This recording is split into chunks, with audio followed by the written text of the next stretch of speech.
आई know Ravan ने क्या क्या किया। कोई अगर मुझे ये बोल देगा रावण बहुत अच्छा था तो मुझे उस पे हंसी आएगी, और मैं ये मानूंगी आप सीरियल देख के आए हो, पढ़ के आओ। वो एक रेपिस्ट थे। जो माँ का नहीं हुआ तुम्हारा हो जाएगा। पीरियड्स जो एक है उसे बहुत अलग तरीके से देखा जाता है। आप मेरे को रीजन दो ना, आप कैसे इम्प्योर कैसे हो गए? किसी के पास रीजन नहीं, मैं तो अभी भी वेट कर रही हूँ, आप मुझे रीजन दो। आपके लिए प्यार कितना जरूरी है? How I look at men or boys, I don't look at them as saying अच्छा ये मेरा पार्टनर हो सकता है। I want to get married to have kids.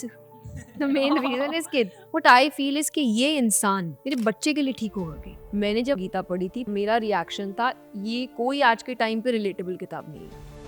मैं कोविड के टाइम थोड़ा बहुत स्ट्रेस में आ गई थी। कुछ दिनों में मैं रोज रात को I used to wake up and I used to cry. Kabir Singh में लड़की प्रीति पे वो हाथ उठाता है और उस चीज को प्रीति ने हाथ नहीं उठाया। आई would never say Lakshmi ji is bad या आपके लिए feminism. I don't need man, I don't need women, you need man.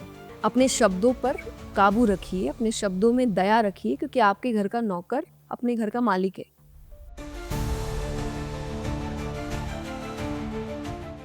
Hi guys, नमस्ते। मैं हूं हर्षिता वब्बेली और आज आप मुझे देख रहे हैं मंजिल द पॉडकास्ट पे बाय फिल्मी ज्ञान। हमने ये शुरुआत करी है एक छोटी सी किरण के साथ। शायद हम लोगों को इससे थोड़ी सी मंजिल या रोशनी ला पाए लोगों की जिंदगी में। और आज हमारे साथ जो शख्सियत मौजूद है वो खुद में ही एक पार है, जिनकी कहानियाँ, जिनकी वचन, जिनकी कथा सुन के आज हम इतने इंस्पायर हुए हैं। None other than Jaya Kishori. मैंने आपका जब कथा होती है तो एक छोटे से लड्डू गोपाल आपके सामने रखे हुए होते हैं, जो जिनका बहुत प्यारा सा रूप आप हमेशा उन्हें प्रसाद चढ़ाती है। उनका कब आपकी लाइफ में आगमन? तो हम उनको बैठने से पहले प्रार्थना कर रहे होते कि हम बैठ रहे हैं, आप संभाल लीजिएगा। बिकॉज मुझे लगता है मैं कथा नहीं करती, वो ही करवाते हैं। Yes I do my readings and everything, but I still feel सिर्फ कथा के लिए everybody everywhere else I can say कि हाँ मैंने बड़ी मेहनत की होगी या मैं कर रही हूँ, बट कथा में मुझे लगता है कि मुझे नहीं पता मैं कैसे बोल रही हूँ वो चीज़ें। कई ऐसी बातें मुँह से निकल जाती है जो आपको बाद में रियलाइज़ होता है कि ये कैसे, और बड़ी अच्छी बात है पर मैंने कैसे बोल दिया। सो वहाँ आई फ़ील वो ही होते हैं, और इसीलिए वहाँ एक अलग तेज होता है, एक अलग पावर फ़ील होता है आपको। तो वो पावर हम पहले ले रहे होते हैं, उनको पूछ के कि सँभाल लीजिएगा।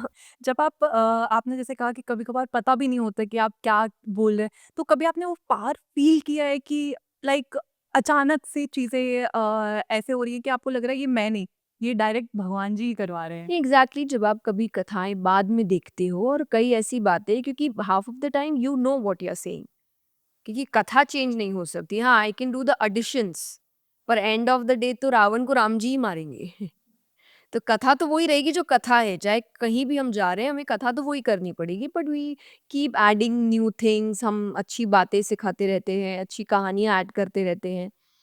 तो जब आप कभी कभार ऐसे देख रहे होते हैं अकेले में, और आपको ऐसा लगता है ये जो लाइन मैंने बोली है तो मैंने कहीं पढ़ी नहीं है, ये मैंने कैसे बोली, तो आपको वो सारी चीजें देख के लगता है कि कभी कभार कुछ अच्छी बातें अ, वो करवा देते हैं आपसे, कैसे पता नहीं, क्योंकि आपने पढ़ी नहीं, शायद वो कुछ एक्सपीरियंसेस मिक्स होके कोई लाइन बन जाती है, या कोई आपका लेसन जो आपको भी नहीं पता, सबकॉन्शियसली आपने सीख लिया है और वो कॉन्शियसली आपके मुंह से निकल रहा है।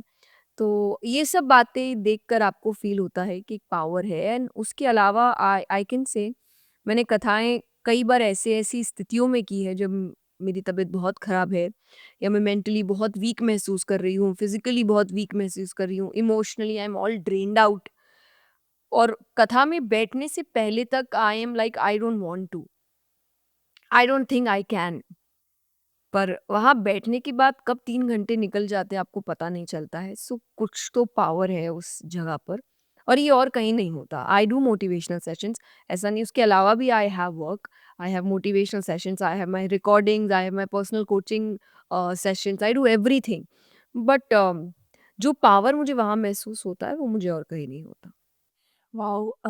आज का जो युग है, आज के जो जनरेशन है जो आगे बढ़ रही है, वो भी अभी-अभी फ़िलहाल में स्पिरिचुअलिटी की तरफ बढ़ रही है, पर शायद फ़ोन के साथ बढ़ रही है। उस पे आपको क्या कहना है?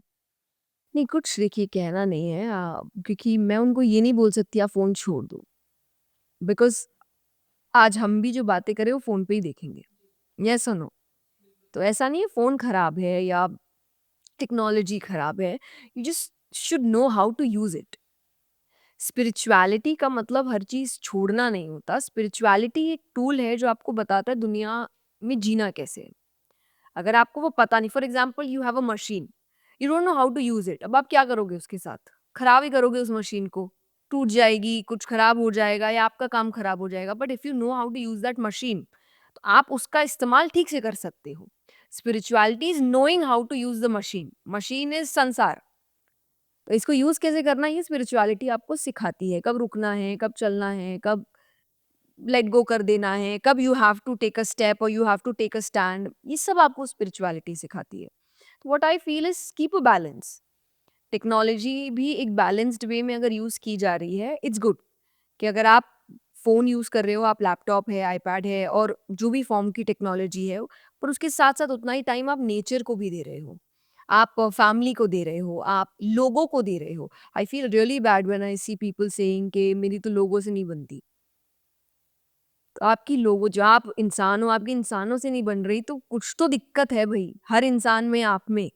आपकी उनसे बननी चाहिए और बनने का मतलब ये नहीं आपका अरे बड़ा प्यार भरा रिश्ता हो गया है, but you should know how to speak to other person.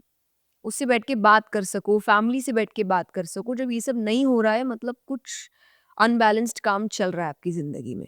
तो उसको बैलेंस में लाना ज़रूरी है। ये तो बहुत सारा मैंने ऐसे कई बार सुना है कि लोग कहते हैं कि यार मेरा नहीं चल रहा है लाइफ में इस चीज़। क्योंकि आप कंटिन्यूअसली तो टेक्नोलॉजी के साथ हो ना, टेक्नोलॉजी इज़ ईज़ी। इंसान ईज़ी काम बड़ी जल्दी चुन लेता है। उसको लगता है इट्स वेरी ईज़ी ना, क आपको किसी का सामना नहीं करना पड़ता, आपको सच का सामना नहीं करना पड़ता।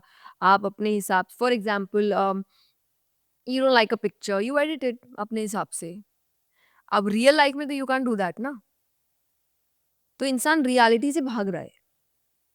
तो उसको कुछ भी चाहिए, फ़ोन उसको उसके अकॉर्डिंग दे रहा है। ये गलत है। वो इसी चीज़ में जाता जा रहा है और फिर अब वो जब बाहर कभी-कभार निकलता है, चाहे वो रिलेशनशिप के तौर में, जब उसको उसके अकॉर्डिंग चीज़ें नहीं मिलती ना, वो बड़ा चिढ़ जाता है, वो बिगड़ जाता है। क्योंकि उसको अब हैबिट नहीं रही, उसको है कि मेरे हिसाब से चीज़ें हो रही थी। जब ये मशीनों के साथ रहता है, हर चीज़ उसके हिसाब से होती है। जैसे ही वो नेचर या इंसानों के पास आता है, उसको रियलिटी दिखने लगती है। तो धीरे-धीरे वो अपने आप को बंद कर रहा है, ये कहकर कि मेरी इंसानों से नहीं बन रही। और एक्चुअली आप भी वही इंसान हैं। जैसे आपकी किसी से नहीं बन रही, किसी की आपसे नहीं बन रही। तो एंड ऑफ द डे ये एक वो विशियस सर्कल है, जहाँ सब घूम रहे हैं कि उसकी उससे नहीं बन रही, उसकी इससे नहीं बन रही, एंड ऑफ द डे किसी की आपसे भी नहीं बन रही। तो प्रॉब्लम सब में है, तो ठीक सबको करना पड़ेगा। वाओ! ये तो एक अलग ही रूप जो आपने बताया, बहुत ही ऐसा जब एक-एक शब्द आप बोल रहे हो ना, वो ऐसे दिमाग के साथ दिल में जा रहा है। बहुत अच्छा लग रहा है लाइक सीरियसली अगर बोले तो आपको देख के, आपकी बातें सुन के। बट बात करें गीता की, भगवद गीता की, ज़िंदगी में कहा जाता है कि जब गीता आती है, तो ज़िंदगी बदल जाती है। और कहीं न कहीं मैंने एक शब्द सुना है कि गीता आपको चूज़ करती है, आप गीता को चूज़ नहीं करते। तो इसमें क्या एक रहस्यमय बात है? देखिए ये 2 बातें हैं। एक वी से कि गीता आपको चूज़ करती है, मीनिंग कि जब कुछ अच्छा होता है ना, जब आप भगवान को मानते हो, उनकी कृपा के बिना नहीं हो सकता। तो उन्होंने चूज़ किया है। बट कई बार ना ये एक ना बहाना भी हो जाता है, कि इंसान पढ़ नहीं रहा क्योंकि अरे गीता मुझे चूज़ करेगी। तो गीता कोई आके उठ के नहीं आएगी कि अरे प्लीज़ मुझे पढ़ो। आपको एफर्ट तो देना पड़ेगा। चूज़ करने का जिस दिन वो आपको समझ आ जाएगा प्रॉपर्ली, जिस दिन वो आपकी लाइफ़ में उतर जाएगी, उस दिन गीता ने आपको चूज़ किया। बट आपको खुद तो एफर्ट लेना पड़ेगा ना। आपको पढ़ना पड़ेगा, एक बार नहीं समझ आया, 2 बार पढ़ो, किसी से पूछो जो उसको जानता है। बिकॉज़ वो लाइफ़ चेंजिंग किताब है, दैट इज़ फॉर श्योर। और ऐसा नहीं है कि सिर्फ़ इस जनरेशन, वो कितने जनरेशन से चलती आ रही है वो किताब। और वो बात आज की जनरेशन बोल रही है, कॉर्पोरेट्स बोल रहे हैं। अब एक ही बात आध्यात्मिक व्यक्ति भी बोल रहा है, कॉर्पोरेट में भी बोला जा रहा है, आर्टिस्ट भी बोल रहे हैं। एक किताब इतने सारे प्रोफ़ेशंस को कैसे ठीक कर सकता है? तो कुछ तो है ना उसमें बात। तो आपको एफ़र्ट तो लेना पड़ेगा। सो स्टॉप सेइंग कि अरे वो मुझे चुनेंगे तब तक तो मैं खाली बैठा रहूँगा। You make an effort. वो आपको समझ जिस दिन आ जाएगी, उस दिन समझ लेना भगवान ने या गीता ने आपको चुन लिया। क्या उसमें सही में सारे जवाब हैं क्यों, कैसे, क्या, कब हो रहा है आपकी ज़िंदगी में? अब इसमें भी सारे जवाब का मतलब क्या होता है? अब आप बोलेंगे कि मेरे लाइफ में ऐसे-ऐसा कोई प्रॉब्लम आया, उसका एग्ज़ैक्ट आंसर तो नहीं है। नहीं, उस प्रॉब्लम का रूट कॉज़ क्या है, वो पता करो, उसका आंसर उसमें मिल जाएगा। तो Gita is all about how to live a life, एक बैलेंस्ड लाइफ। इसे जब आप पढ़ने जाओगे, वन मैं आपको पहले ही बता दूँ और ये मेरे साथ भी हुआ है। तो ब जो जो बचपन से इन चीज़ों में पड़ी हुई है, जिसने बचपन से स्पिरिचुअलिटी निभाई है, जिसने बचपन से स्क्रिप्चर्स पे ही ज़्यादा ध्यान रखा है। मैंने जब फर्स्ट टाइम गीता पढ़ी थी, पहली बार मेरा रिएक्शन था, ये कोई आज के टाइम पे रिलेटेबल किताब नहीं है। सब सर के ऊपर से गया है। ये कैसे आज का इंसान फॉलो कर सकता है? 2, 3, 4 बार पढ़ते-पढ़ते आपको लगता है नहीं, कुछ तो है। ये इनडायरेक्टली कुछ और समझाने की कोशिश कर रहा है।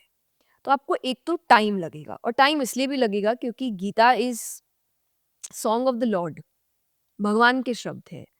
अब आप नॉर्मली भी आपके टीचर्स को पकड़ लो, जो टीचर्स का इंटेलेक्ट लेवल है, आपका है क्या उतना? नहीं। जब एक नॉर्मल इंसान का आप मानसिक स्तर नहीं समझ सकते, आपको उसके लिए उतना पढ़ना पड़ता है, उस स्तर तक पहुंचना पड़ता है, आपको लगता है फर्स्ट रीडिंग में आप भगवान के मानसिक स्तर तक पहुंच सकते हैं।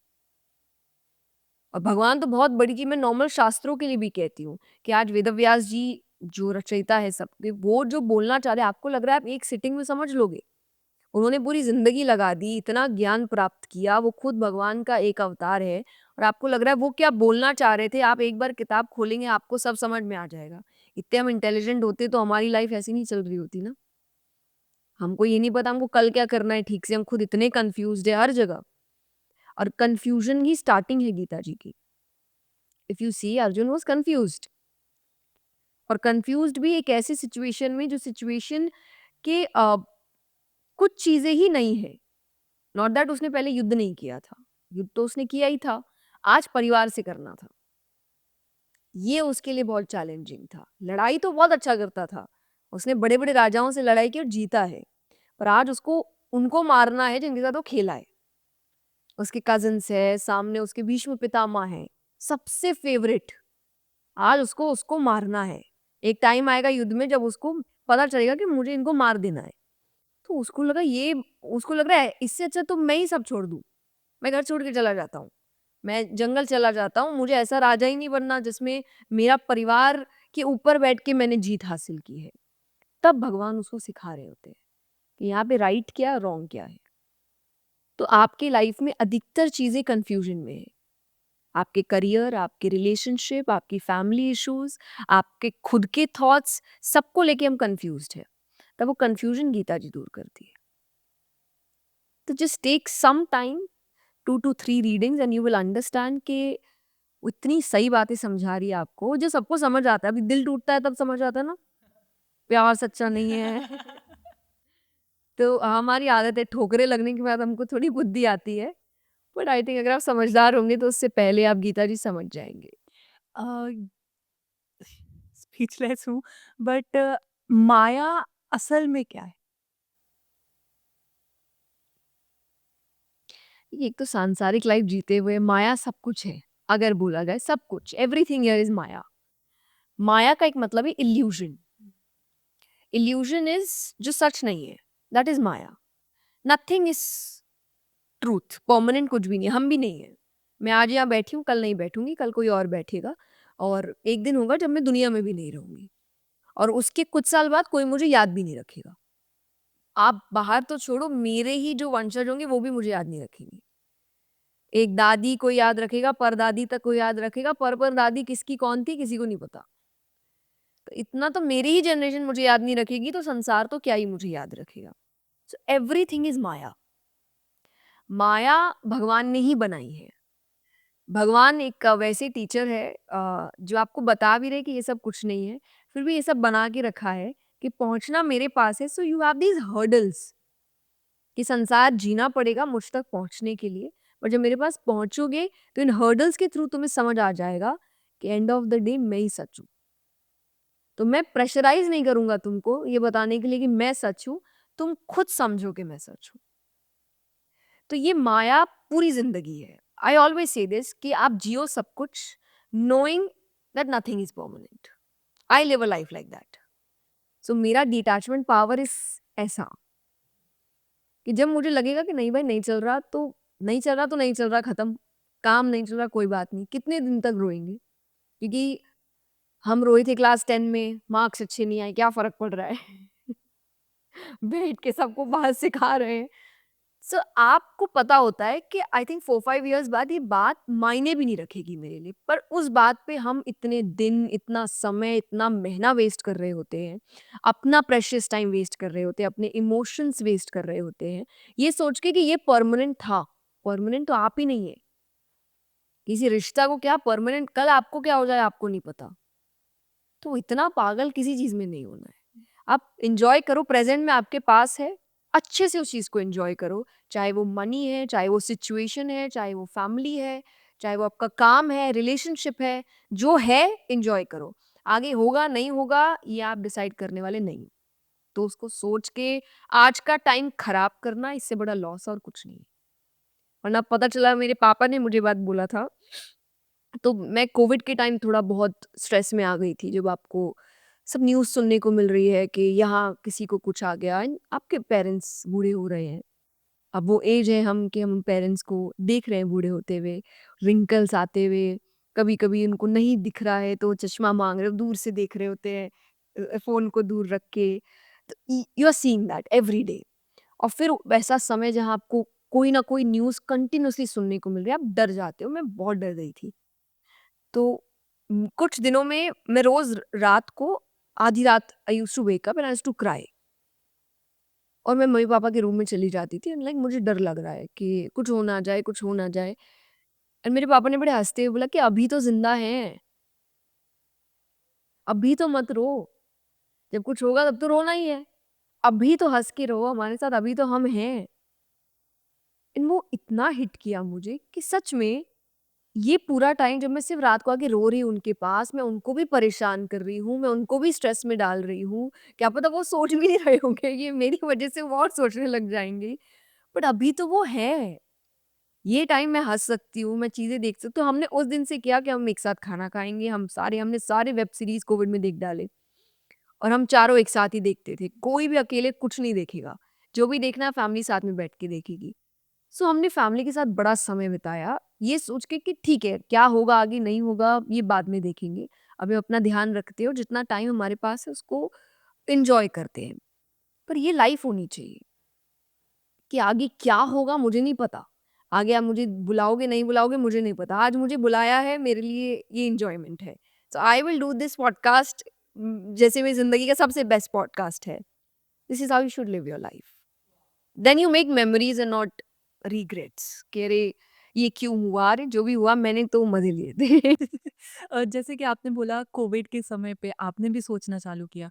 यहाँ से एक ओवरथिंकिंग जो होती है, आपका दिमाग ही आपका शत्रु बन जाता है और फिर कई लोग तो इतने लेवल तक पहुँच जाते हैं कि आत्महत्या भी कर लेते हैं। उनका दिमाग इससे कैसे बचा जा सकता है? देखिए, पहला तो प्रैक्टिसेस, क्योंकि आप मेंटली स्ट्रांग हो उसमें समय लगता है।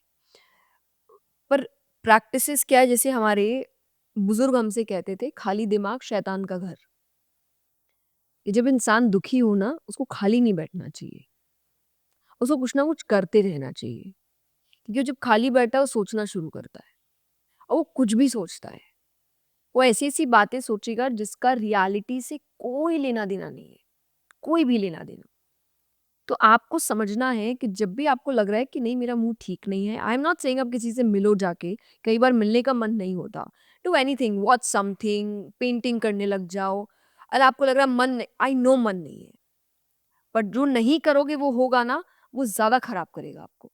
तो बिना मन से पेंट कर लेना, बिना मन से कोई मूवी देख लेना is much better than overthink करना, क्योंकि वो आपको ऐसे-ऐसे स्टेप्स करवा सकता है। कई बार आपको ऐसे-ऐसे डिसीजंस लेने पे मजबूर कर सकता है, जो आप बहुत रिग्रेट करोगे बाद में कि मैंने क्यों लिया? जस्ट बिकॉज़ उस वक़्त आप ओवरथिंक कर रहे थे। तो ये प्रैक्टिसेज़ होती है। सेकंड प्रैक्टिस आई ऑलवेज़ से, जब दिमाग सोच रहा होता है ना, दिमाग को थोड़ा-सा डोमिनेंटली ऑर्डर करना शुरू करो।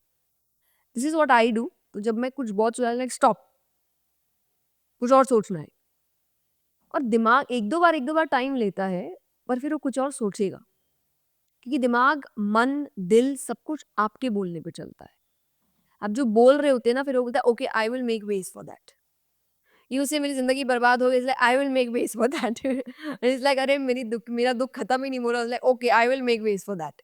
आप जो बोलोगे दिमाग उसके तरीके ढूँढना शुरू करेगा। तो आपको बार-बार अच्छा, हम इसलिए बोलते हैं अच्छा बोलो, अच्छा बोलो। अच्छा बोलोगे तो दिमाग अच्छी चीज़ें, तरीके निकालना शुरू करेगा। बुरा बोलते रहोगे तो दिमाग बोलता है ठीक है, मतलब मुझे यही करना है। उसका खुद का कुछ दिमाग नहीं है, वो आपके बोले-बोले चल रहा है। तो आपको अपने सबकॉन्शियस माइंड को समझाना है कि आपको चाहिए क्या। इसलिए हम कहते हैं जो जो शास्त्रों की बात आती है स्पिरिचुअलिटी के, इंद्रियों के मालिक बनो। अपने इंद्रियों को काबू में करो। यही तरीका है कि आपको समझना है वो जो बोल रहा है वो नहीं होगा, मैं जो बोलूँगा वो होगा। हम बाहर तो बहुत ऐसे मालिक बनना करते हैं ना, एम्प्लॉइज़ को बोलेंगे ये नहीं करना है, वो नहीं करना है, ऐसे वहाँ पे बड़े मालिक बन के दिखा रहे हैं। जहाँ एक्चुअल में बनना चाहिए वहाँ तो कुछ हो नहीं रहा हमसे, और एक्चुअली ऐसा इंसान बाहर ज़्यादा पावर दिखाता है, जो अंदर से पावरफुल नहीं है। ये भी एक आपको समझना, जो इंसान बाहर बहुत रूड हो रहा है ना, बहुत सब पे चिल्ला रहा है, उसका खुद का मन बिल्कुल कंट्रोल में नहीं है। तो वो पावर बाहर खोजने की कोशिश करेगा, अंदर तो वीक महसूस कर रहा है, अंदर तो उससे कुछ हो नहीं रहा, तो बाहर कोशिश करता है कि मैं दिखाऊँ कि मैं पावरफुल हूँ। लेकिन एक अच्छा लीडर कभी ऐसे बात नहीं करेगा। वो अपने एम्प्लॉइज़ से, अपने स्टाफ से बहुत प्यार से बात करता है। मैंने एक बहुत सुंदर बात कही थी एक बार कि अपने शब्दों पर काबू रखिए, अपने शब्दों में दया रखिए, क्योंकि आपके घर का नौकर अपने घर का मालिक है। वो अपने घर में तो मालिक ही है ना, तो उसको आप ऐसे कैसे फ़ील करा रहे हो? तो आप किसी से कुछ बोल रहे हो, किसी को कुछ कह रहे हो, उसमें थोड़ा तो आप सोचो कि आप क्या टोन रख रहे हो।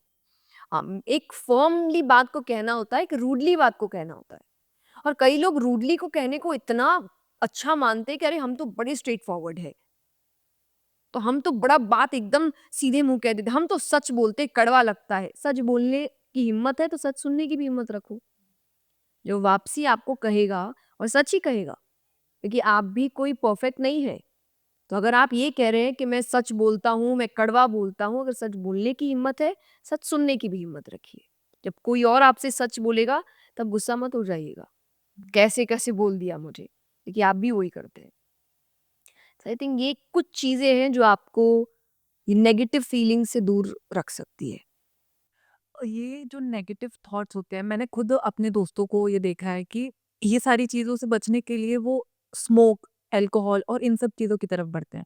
और अगर उन्हें बोलो कि ये चीज़ उनके लिए, उनके ही शरीर के लिए हानिकारक है, फिर भी उन्हें लगता है कि वो चीज़ से उनका स्ट्रेस जा रहा है और वो छोड़ते नहीं हैं और वो एक आदत बन जाती है। एक माया जाल में फँसे हुए हैं और वो निकलना ही नहीं चाहते हैं। अब देखिए आपने खुद ही आंसर कर दिया, माया जाल में फँसे हुए हैं। जाल में फँसने वाला कैसे निकल पाएगा? तो आपको तो ये समझना है कि परमानेंटली वो चीज़ें ठीक हो रही है कि नहीं। टेम्पररी सुकून दे रहा है तो वो तो टेम्पररी ही देगा। वो भी टेम्पररी सुकून नहीं दे रहा वो आपको बेहोशी की हालत में डाल रहा है। तब आपको सुध ही नहीं है। अगर आप थोड़ा भी होश में रहेंगे तो वो इश्यूज़ आपको परेशान करेंगे। तो एक्चुअली तो वो इलाज है ही नहीं। तो आप ये बोलो कि चलो आपको अपने मन से करना है वो बात अलग है, वो उन पे ब्लेम मत डालो अपने दुखों का। आई ऑलवेज़ से दिस, मैं किसी को कुछ बोल मना नहीं करती, अरे ये मत करो, मैं किसी से ज़बरदस्ती नहीं कर सकती। आपका खुद का दिमाग होना चाहिए और सबको पता है, किसको नहीं पता सिगरेट्स खराब है, किसको नहीं पता अल्कोहल खराब है। लेकिन वो इसीलिए वो रीज़न देता है ना। अगर अच्छी चीज़ होती तो आप ये नहीं बोलते अरे बड़ा स्ट्रेस है इसीलिए करता हूँ। आप बोलते अच्छी चीज़ है यार, कोई खराब थोड़ी है इसलिए करता हूँ। आपको ही पता है खराब है, तो आप रीज़निंग देते हो कि मैं इसीलिए करता हूँ, मैं इसीलिए करता हूँ, ऐसा हो जाता है तो करता हूँ। आपके आंसर्स आपके ही पास हैं। मुझे किसी को ज़बरदस्ती सिखाने की ज़रूरत नहीं कि आप सही कर रहे हो, क्योंकि जो सही कर रहा होता है, वो रीज़न नहीं देता। आप सही व्यक्ति को कभी भी सफाई देते हुए नहीं देखेंगे। जो गलत होगा वो एक्स्ट्रा सफाई देगा। सही इंसान हाँ, एक बार आपको बोल सकता है कि भाई मैंने नहीं किया या ये मेरा मतलब नहीं था। आप ज़्यादा बोले जो मानना है मानो। मुझे पता है मैं सही हूँ। जो गलत होगा ना बड़ी सी अरे नहीं, नहीं वो आपको 10 बातें बताएगा ही। कहीं तो खोट है। तो जो सही है उसको पता है वो सही है, क्योंकि एंड ऑफ द डे चाहे आपके काम बनने हैं, चाहे आपको सम्मान मिलना है, चाहे आपको इज्जत मिलनी है, देने वाले भगवान है। लोग नहीं है। तो लोगों को सफाई देकर, लोगों के आँखों में सही बनकर मुझे कुछ नहीं मिलना। मुझे उसकी आँखों में साफ रहना है और अगर मैं हूँ, तो मैं सफाई नहीं दूँगी किसी को। तो यू हैव टू नो अगर आप बहुत सफाइयाँ दे रहे हो मतलब आप गलत कर रहे हो और वो भी आपका ही खराब है। आज बीमारी किसको होगी? मैं नहीं कहती अल्कोहल या पी से कैरेक्टर खराब हो जाता है। आई ऑलवे ये आपको होश में नहीं रखता, आपसे ऐसे काम करवा देगा जो आप खुद बोलोगे होश में होता तो नहीं करता। ये चीज़ें आपके लिए गलत है, आपसे गलत काम करवाया जाएगा, आपसे गलतियाँ हो जाएगी बड़ी-बड़ी, आपका हेल्थ खराब होगा, तो क्यों करना फिर ऐसी चीज़? आप इतने बोरिंग हो इसीलिए आपको कोई चीज़ की ज़रूरत पड़ रही है एंटरटेनिंग होने के लिए, तो अपने ऊपर काम करो ना, आप खुद एंटरटेनिंग बनो, कि मुझे कुछ नहीं, मुझे मज़े करने के लिए कुछ चाहिए नहीं। आई कैन हैव फन ऐसे भी। और मैं इसके लिए कई बार कहती हूँ कि आप जब ना पार्टीज़ में लोग जाते हैं, वहाँ पे डांस कर रहे होते हैं और ड्रिंक कर रहे होते हैं, और कहते हैं वो हम जाते हैं तो वो वाइब है, उसके लिए करना पड़ता है। आप आओ कथा में एक बार। आप सच और नहीं जो जो नहीं भी आए हुए हैं, आप चाहे मेरे चैनल पे ओपन कराएँ, आई हैव मेनी वीडियोज़ जहाँ हज़ारों, लाखों की लोग संख्या है, they are dancing like anything. किसी ने कुछ नहीं लेके रखा। इन सब पागल है वहाँ पे। तो यानी आपको मस्ती करने के लिए, नाचने कूदने के लिए इन चीज़ों की ज़रूरत नहीं होती। वहाँ आप डांस भी कर रहे हो, आप मज़े भी कर रहे हो और सबसे सुंदर बात आप भगवान का नाम भी ले रहे हो। तो मस्ती भी हो गई, आध्यात्म भी हो गया, भगवान का नाम जप भी हो गया, एक ही चीज़ 3 घंटे में खत्म। तो आपको समझना है मज़े करने के लिए इन चीज़ों की ज़रूरत नहीं है। बाकी again I will say I don't जज people, I don't pressurise people, if you think it's good for you. मेरा कुछ नहीं होना जाना उसमें, that's your life, you see. Uh, जैसे धीरे-धीरे लोग आगे बढ़ रहे हैं।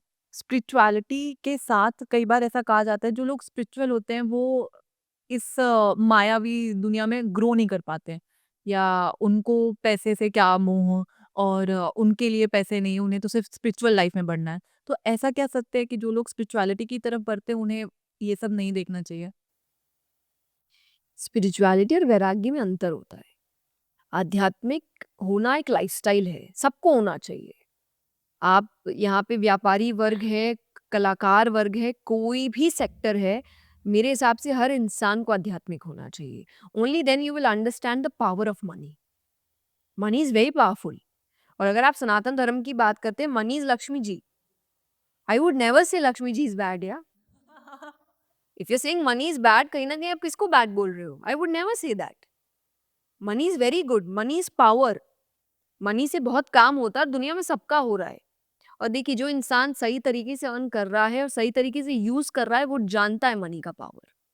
इसलिए वो कभी भी किसी इंसान को ये नहीं बोलेगा उसको कमाना नहीं चाहिए। बिकॉज़ ही विल नो कि मनी कितना ज़रूरी है। और मैं भी अपनी कथाओं में कभी नहीं कहती, the reason I connect with the youth, मैं आपको छोड़ने कुछ नहीं बोल रही, मैं आपको जोड़ने बोल रही हूँ। अब भगवान को जोड़ो तो सही, सब सही हो जाएगा। यू विल नो मनी का पावर क्या है, यू विल नो पावर कहाँ यूज़ होना चाहिए, you will know how to get that power. मैं कहती हूँ आपको जितना कमाना है कमाओ। आई एम नेवर विथ कि अरे एक सैटिस्फाइड ज़िंदगी जियो। No, I will draw the line कि मेरा सैटिस्फैक्शन कहाँ है। Nobody else is gonna draw the line for me. कह रहे तुमको इसी में मेरी खुशी है ना, मैं देखूँगी कहाँ खुश होना है, नहीं होना है। आई विल ड्रॉ दैट लाइन। तो मैं नहीं कह रही आपसे अरे इतने में ही सैटिस्फाई हो जाओ, मत हो। लेकिन जो भी चाहिए वो अपनी मेहनत से कमाओ।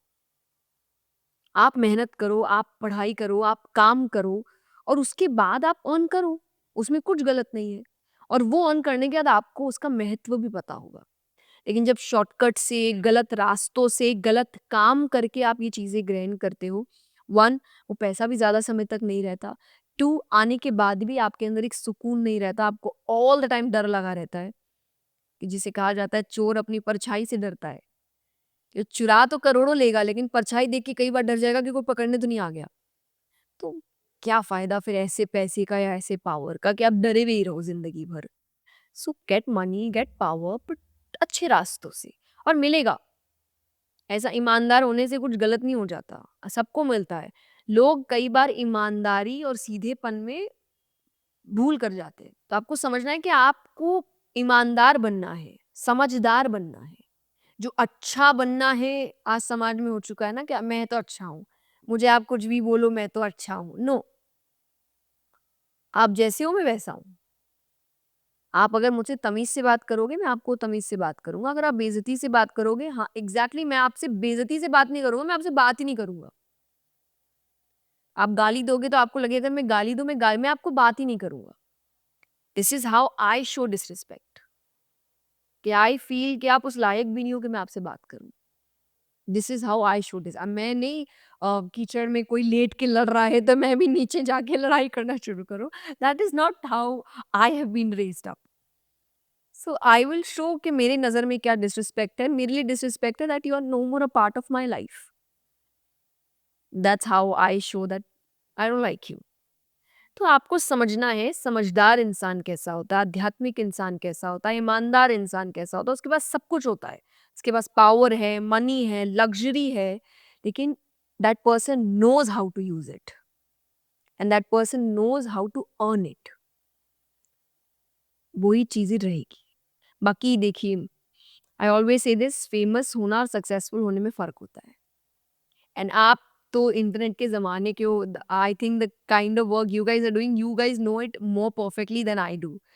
फेमस कोई भी हो सकता है, कोई भी। मैं कुछ भी अटपटा भी करूँ ना, मैं फेमस हो जाऊँगी।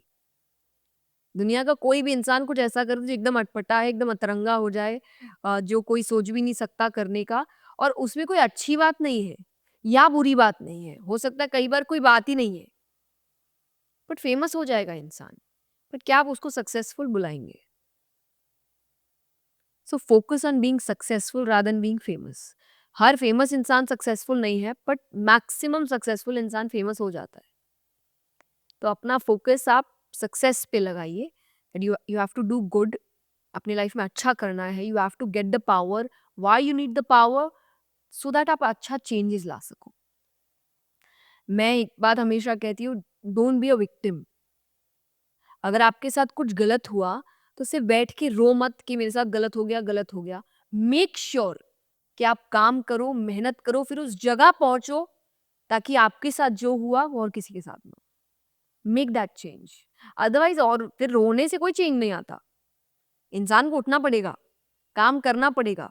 हम सोचेंगे कि हर कोई हम जाए हमारे लिए कुर्सी लगा दे, नहीं लगाएगा। या तो कुर्सी खींचो और या फिर घर से कुर्सी लेके आओ। आप ये एक्सपेक्ट करोगे वो मेरे को कुर्सी देगा, हर कोई नहीं देगा, बट मेरे को चाहिए। Then I have to make sure जो मुझे चाहिए वो मुझे कैसे मिले। आप ये मत ब्लेम करो अरे उसकी वजह से नहीं मिला। लोग तो नहीं देंगे, वो आपके मन का होने ही नहीं देंगे। आपके मन का हो, ये जिम्मेदारी आपकी है, संसार की नहीं। उसकी जिम्मेदारी आपके मन का नहीं होना चाहिए।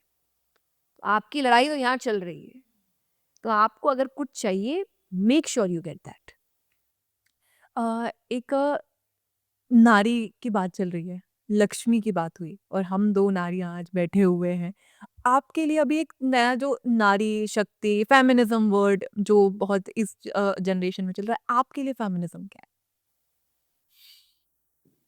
कि feminism is all about creating an equal space for women।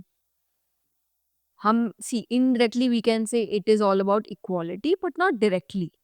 Equality होता देन हमें नया नाम नहीं चाहिए होता। नया नाम मिला ही इसीलिए क्योंकि औरतों को उस वक्त इक्वल चीजें नहीं मिल रही थी। वो फ्रीडम नहीं मिल रहा था, इक्वल स्पेस नहीं मिल रहा था, इक्वल अपॉर्चुनिटीज नहीं मिल रही थी। तो एक नया नाम हुआ, एक लड़ाई शुरू हुई जहाँ पे इक्वल अपॉर्चुनिटीज मिले, इक्वल स्पेस मिले, इक्वल फ्रीडम मिले। This is what feminism is. So I don't agree with कि no no it is all about equality. Equality तो फिर नाम क्यों बदला? इक्वालिटी की लड़ाई होती फिर वो। बट वो लड़ाई एक्चुअली औरतों की, हाँ इनडायरेक्टली है, क्योंकि अगर हम वो जो चीज मांग रहे हैं वो आप दे दोगे तो जो दिक्कत पुरुषों को हो रही है वो दिक्कत अपने आप ही खत्म हो जाएगी। अगर पुरुष ये बात बोल रहे हैं कि घर की जिम्मेदारी तो सिर्फ पुरुषों के ऊपर है, अगर आज महिलाओं को काम करने दिया जाए, पढ़ने दिया जाए, अर्न करने दिया जाए, तो जिम्मेदारी तो हाफ हो गई। आपके कंधे पे है ही नहीं सब कुछ। परिवार की जिम्मेदारी, घर की जिम्मेदारी, पैसे कमाने की जिम्मेदारी, सब आधा हो गया। तो आप फिर कहा जाए कि पुरुष कठोर होता है, स्त्री ना, हम कह रहे हैं ये ऐसे नहीं होता। अब दोनों को दोनों चीज़ सिखाओ। आप एक को कठोर बनना सिखा रहे हो, एक को नाज़ुक बनना सिखा रहे हो। एकदम ऑपोजिट क्वालिटीज, और फिर आप बोल रहे हो कि दोनों एक साथ जियो।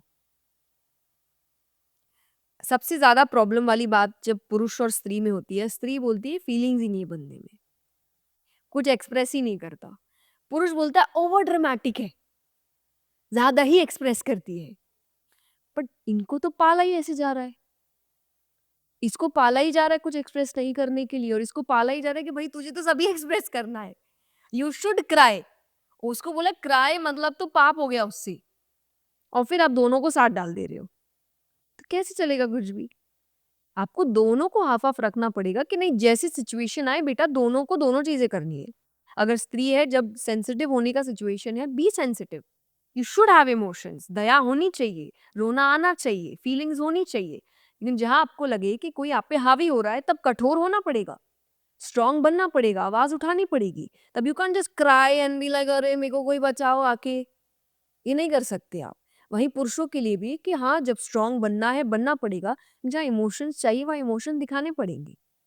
दैट्स हाउ यू वांट ना। सिर्फ पार्टनर के लिए भी नहीं, एज पेरेंट्स भी।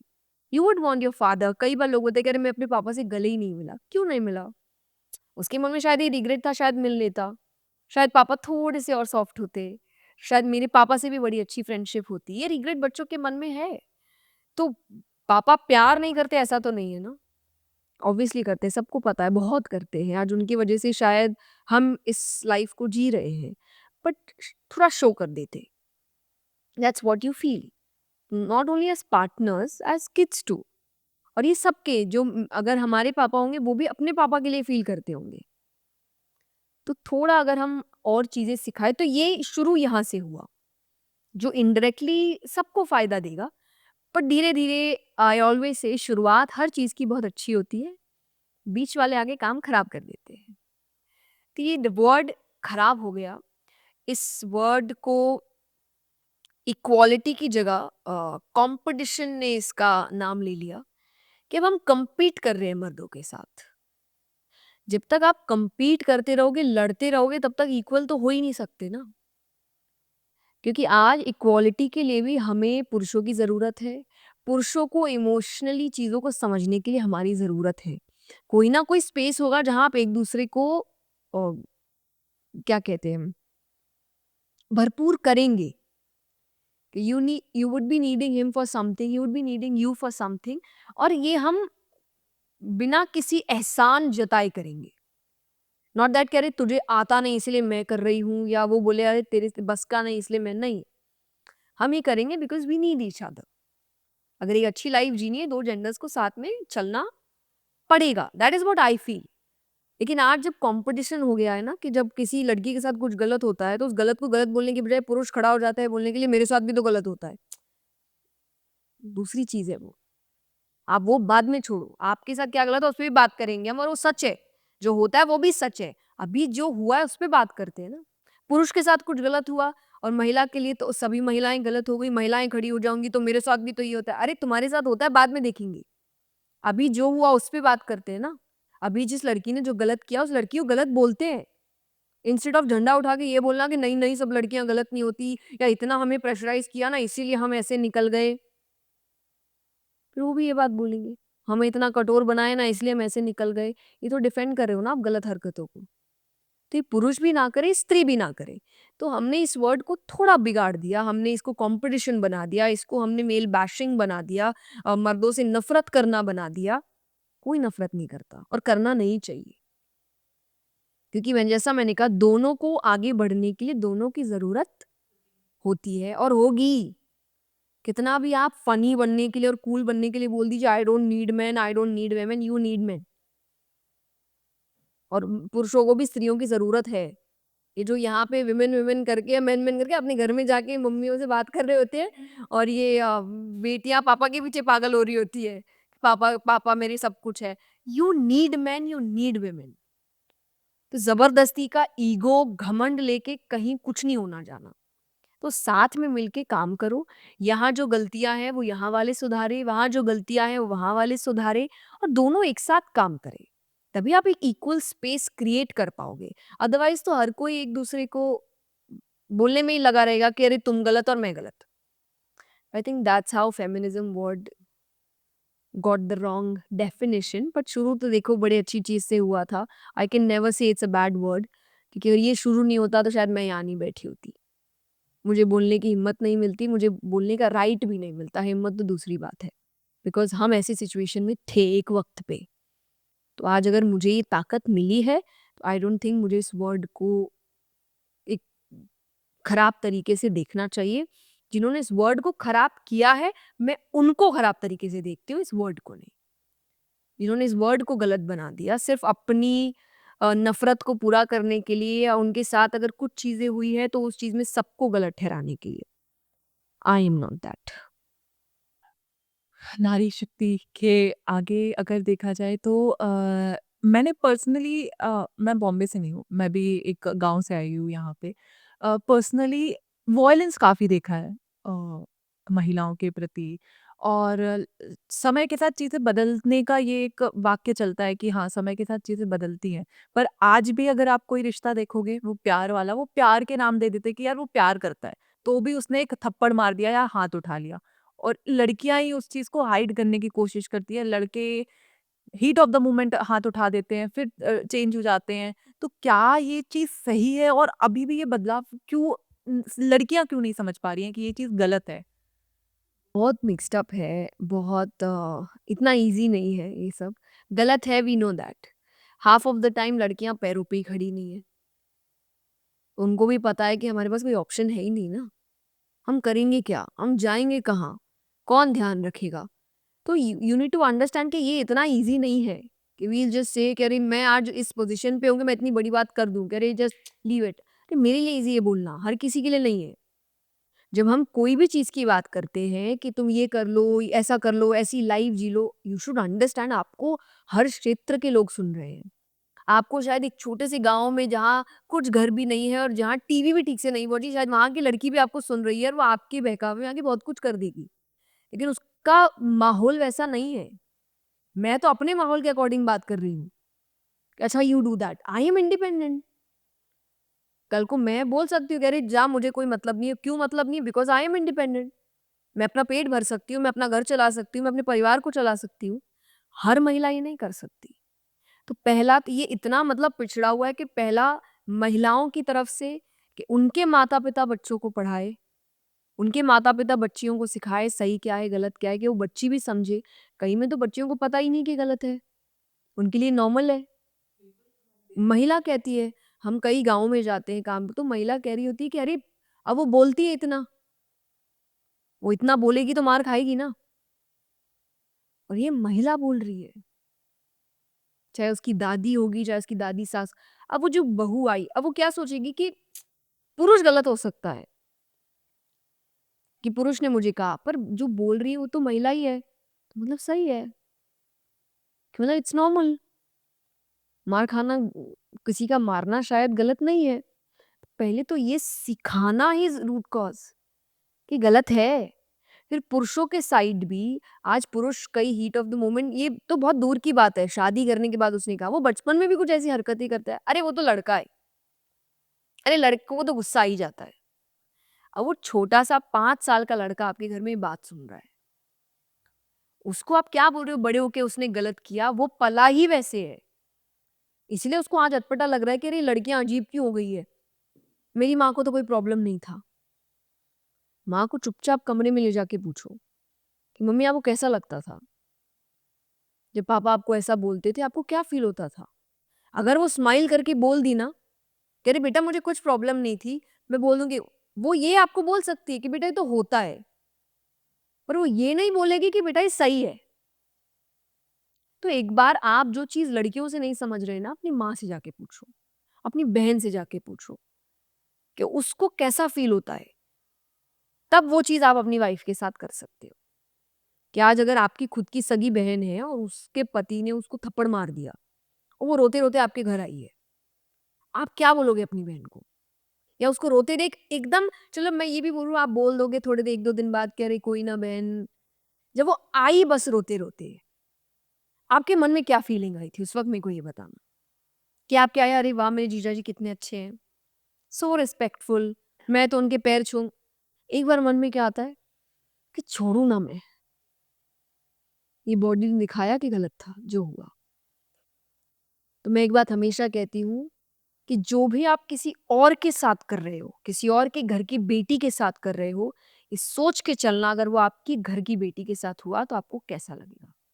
नॉर्मल होगा, नहीं होगा इज़ सेकेंडरी, लगेगा कैसा? अगर बुरा लगेगा तो जो उसके साथ हो रहा है वो भी बुरा है, वो सही नहीं है। तो ये आप जब अपने ऊपर देखोगे आप आई थिंक महिलाओं को भी समझ आएगा और पुरुषों को भी समझ आएगा। थोड़ा अपने करीबी लोगों के साथ और आई ऑलवेज से सी आई तो लव जो ये हमने गलत अगेन हम वर्ड गलत जैसे लोग कहते हैं ना ममाज बॉय है तो अच्छा बात है। तो जब कई बार लड़कियां आज कहते हैं ये तो ममाज बॉय है आई डोंट लाइक हिम। पहली बात what do you mean by mama's boy? माँ से बहुत प्यार करता है तो माँ से नहीं तो किससे करेगा? और जो माँ का नहीं हुआ तुम्हारा हो जाएगा।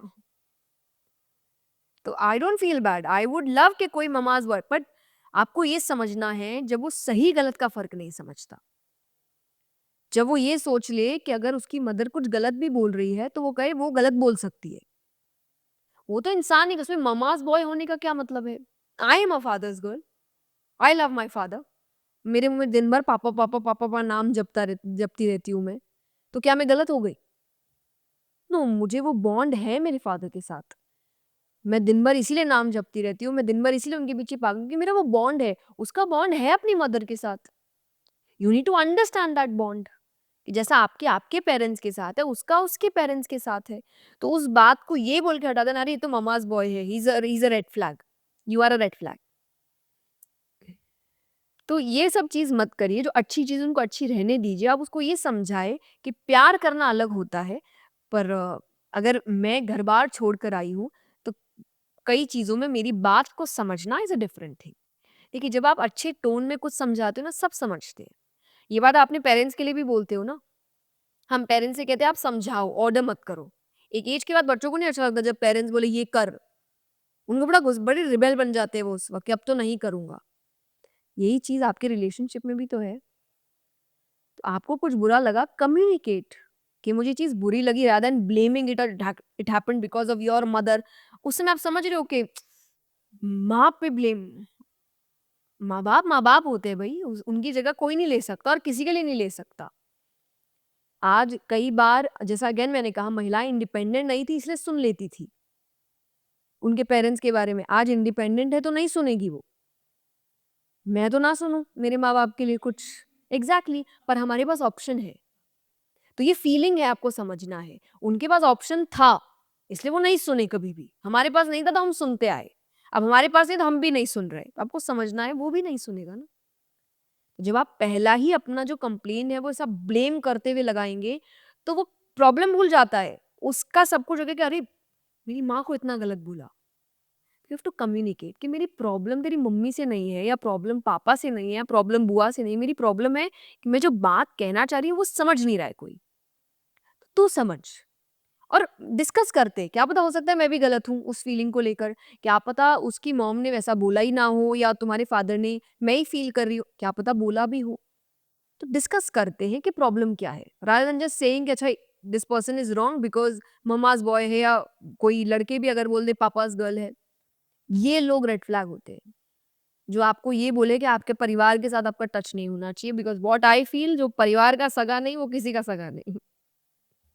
ये सही बात है। काफ़ी काफ़ी ज़्यादा सही बात है कि परिवार का साथ जो रहता है वो आपको मरते दम तक नहीं छोड़ेंगे और बाकी रिश्तों का कोई मोल नहीं होता।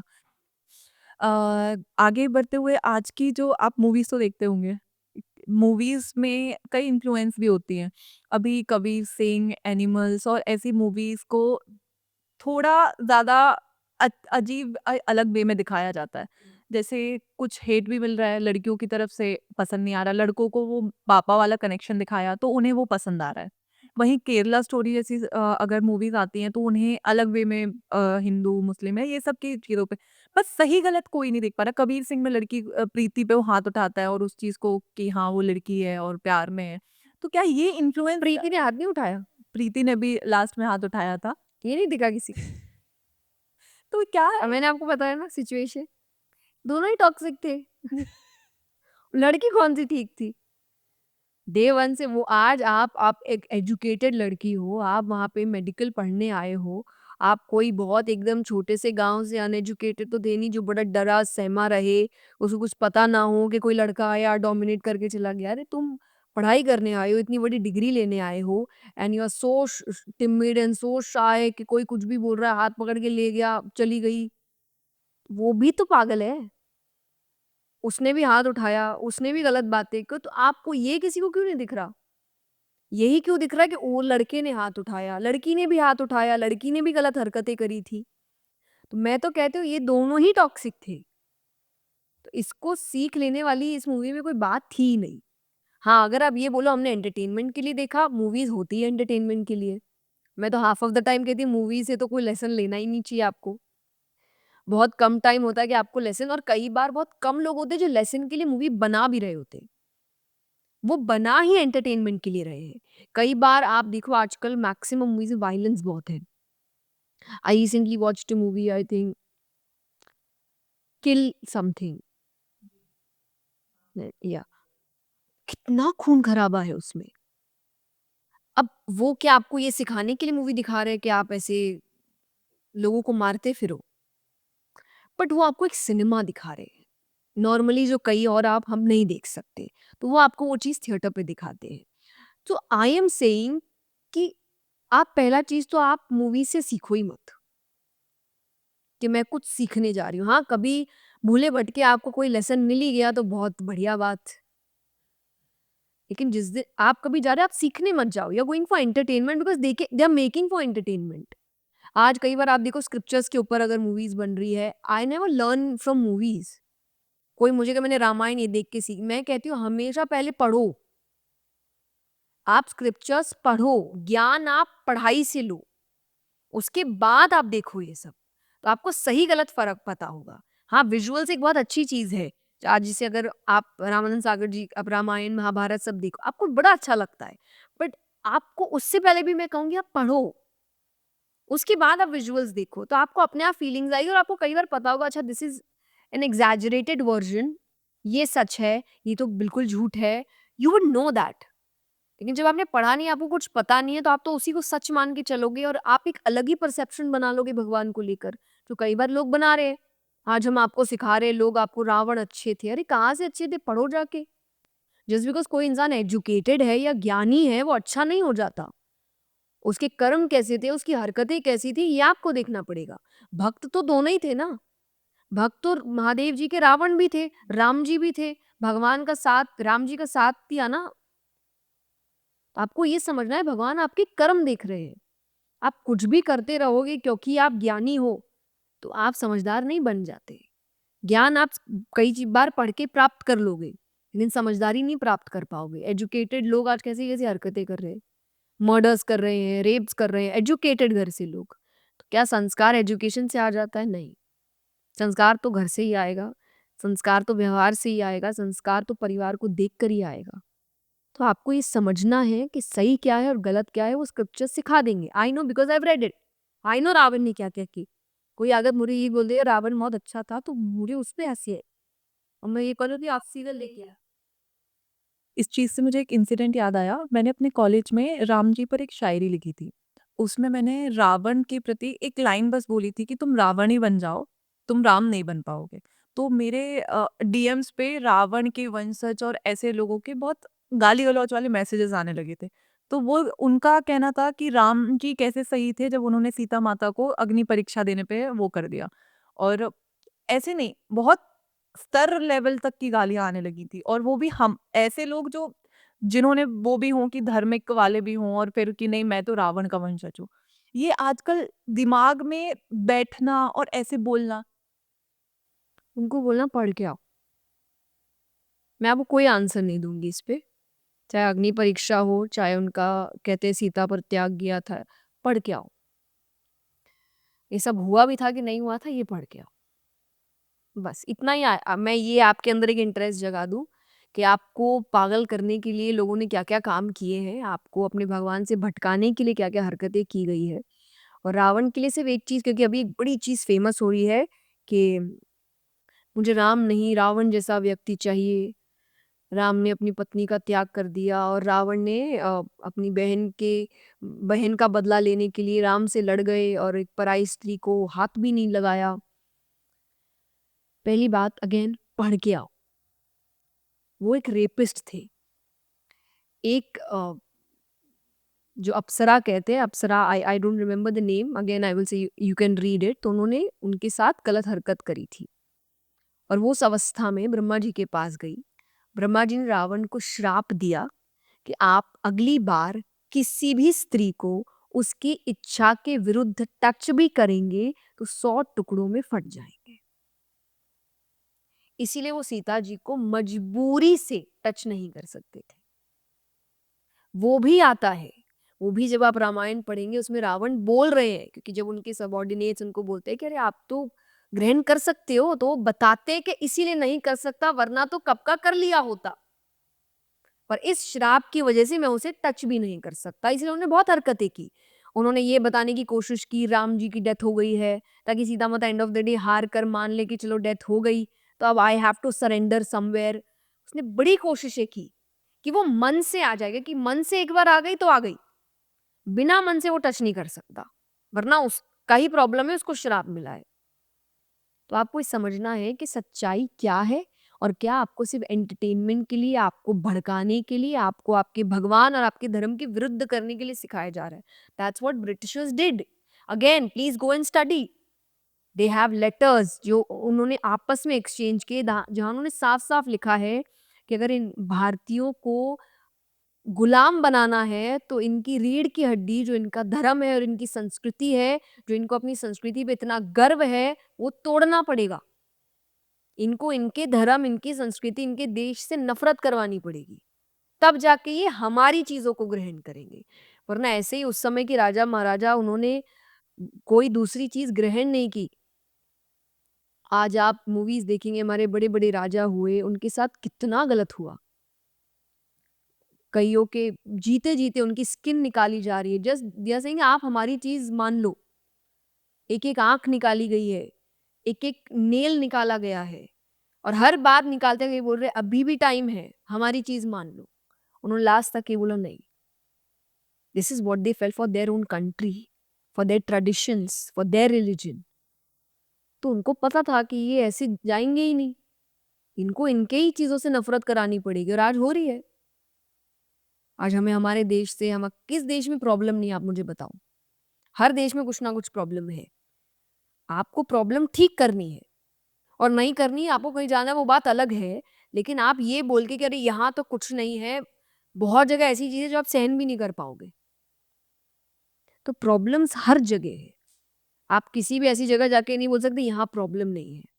तो आपको समझना है आप जहाँ है, आप उसको कैसे बेहतर बना सकते हो, ये आपका काम है। और बना सकते हो, अगर सच्चे मन से सोचोगे बना सकते हो।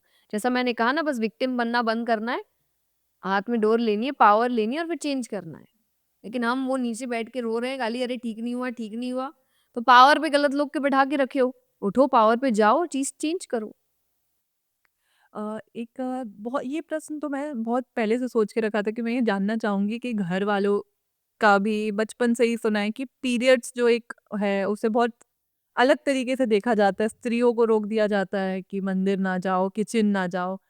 आखिर है क्या? क्योंकि अभी भी मैं एजुकेट भी हो गई हूँ ना, और अभी मैं चाह के भी मेरे दिमाग में बचपन से इतना वो डाल दिया है कि मैं अगर कोशिश भी करूँगी तो भी नहीं जाऊँगी, क्योंकि नहीं, नहीं मना है, वो साइकोलॉजिकली बैठ गया है और समझ नहीं आता कि आखिर रीज़न क्या है? नहीं, रीजन देखिए, ये तो मैंने कई पॉडकास्ट में आंसर किया ही है। कि जैसे पहले अगर किचन में जाने की बात है या अचार मत छुओ वाली बात है, पीपल हैव डन दैट और कुछ हुआ नहीं है। They had major reason, scientific reasons for that. For example, आज के टाइम पे आपको खटाई खाने कम बोला जाता है, कोई भी तरीके का एक्सट्रीम फूड आपको खाने मना किया जाता है, लाइट फूड खाने बोला जाता है। पर एज किड्स लड़कियां मानती नहीं थी। बच्चे हैं ना, आप अर्ली एज में जब पहली बार पीरियड आएगा तब कौन इतना समझदार रहता है। अब बच्चा, उसको अचार खाना है, तो उसको डरा दिया गया कि पूरा अचार का कंटेनर खराब हो जाएगा, सारे अचार खराब हो जाएंगे अगर तुमने टच कर दिया तो वो डर जाता था बच्चा, क्योंकि सब खराब हो गए तब तो फिर डांट पड़ेगी यार, तो वो दूर हो जाता था। सेकंड, पहले आराम करने को दिया जाता था। आज 3 दिन क्योंकि महिलाएँ उस वक़्त पूरा घर सँभालती थी। घर में मेजर काम आपके किचन इत्यादि ही होते हैं। तो आपको 3 है कि नहीं, महीने में 3-4 दिन इसको रेस्ट है, कुछ नहीं करना है। अब दूसरी चीज़ ये भी थी कि पहले आप चाहे टैम्पॉन्स हैं, पैड्स हैं, ये सब सैनिटरी नैपकिन्स ये सब नहीं थे। तो और आप ऐसे एरियाज़ में रहते थे जहाँ जानवर बहुत रहते, they could smell the blood. तो आपको एक कमरे में, एक जगह पे बंद करके रखा जाता था। तो काफ़ी रीज़न्स थे, काफ़ी चीज़ें थी, मेडिसिन्स नहीं थे। आप आज कितनी आपको ऐड दिखा रहा है कि एक सैनिटरी नैपकिन पहन के मैं पहाड़, कौन पहाड़ चढ़ रहा है भाई? बेड से उठने की हिम्मत नहीं है किसी के अंदर। इतनी प्रॉब्लम्स हो रही है कई बार आपको, कई किसियों को इतने क्रैम्प्स आ रहे हैं। किसके अंदर हिम्मत है इतनी उन 2 दिनों में कि वो पहाड़ जाके चढ़ के आ जाएगा? सो वो आपको अगेन सी ये सब देख के अब आप सीख नहीं सीख सकते ना कि आपको लगे कि अच्छा एक सैनिटरी नैपकिन से मैं पहाड़ चढ़ जाऊँगा। तो this is just for entertainment. अपनी चीज़ बेचने के लिए आपको बताया जाता है कि आप ऐसा करो और आप वो सोच के खरीद भी लेते हो कि आपको लगता है you will get wings. But you won't. Yeah, you would want to sleep. You would want to eat something. You would want to rest a bit. You would want someone to pamper you. You would want a hot bag. Everybody want. You want chocolates. You want ice creams. तो this is what you want. तो उस समय pamper किया जाता था कि हाँ, you should get these. You should take rest. You should have this time with yourself. Again शुरुआत अच्छी हुई, बीच वालों ने आके काम खराब कर दिया, फिर इसको छूता-छूत बना दिया। ये नहीं कर सकते, इम्प्योर हो गए, वो हो गए। अरे कोई इनसे रीज़न पूछे क्यों हो गए? आप मेरे को रीज़न दो ना, आप कैसे इम्प्योर कैसे हो गए? किसी के पास रीज़न नहीं। मैं तो अभी भी वेट कर रही हूँ, आप मुझे रीज़न दो। मैं अभी भी इस चीज़ के लिए ओपन हूँ। I will change my mind. I will change my perception अगर कोई मुझे लाके सच दिखा दे कि हाँ, ये देखो, ये है रीज़न, इसलिए कहा जाता है। मैं मान जाऊँगी उस बात को। मंदिरों के लिए, पूजा-पाठ के लिए आई एग्री नहीं जाना चाहिए, आई एग्री नहीं करना चाहिए। उसका भी रीज़न है, नॉट छूत-अछूत, not that you are impure. भगवान के लिए कोई इम्प्योर नहीं है। बात भगवान की हो रही है, मैं लोगों के साथ कनेक्शन नहीं बना रही, मैं भगवान के साथ कनेक्शन बना रही हूँ। और भगवान को तो आप भाव को भाव अनक आलसु नाम जपत मंगल दिसि दसु। कि आप मन से लो, बिना मन से लो, किसी भी स्थिति में लो, भगवान का नाम लेते रहो, कुछ गलत नहीं होता उसमें।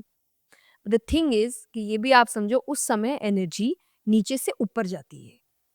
जब आप भगवान का नाम जप करते हैं, जब आप पूजा पाठ करते हैं, मंदिर इत्यादि जाते हैं, वहाँ पे एनर्जी फ्लो नीचे से ऊपर का होता है। It is not allowed when you are on your periods. वो एनर्जी सिर्फ़ आपके उस एरिया पे होनी चाहिए। इसलिए ये भी बोला जाता है 3 दिन शैम्पू मत करो। क्या रीज़न है शैम्पू मत करो? एनर्जी ऊपर जा रही है। वो एनर्जी वहीं होनी चाहिए उस वक़्त क्योंकि उसको वहाँ ज़रूरत है अभी।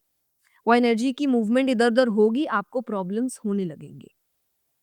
तो ये रीज़न शुरू हुआ था, लेकिन अगेन बीच वालों ने आके काम खराब कर दिया। नाम भगवान का लगा दो, किसको पता है भगवान नीचे आके बोलेंगे कि भई मेरा किया धरा नहीं है, झूठ बोल रहा है ये मेरे नाम पे।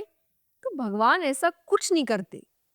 भगवान ने कोई गलत बात नहीं बोली, कोई गलत चीज़ नहीं बोली और आपको कभी भी डाउट हो ना कि ये बात गलत है, तब जाके पढ़ना।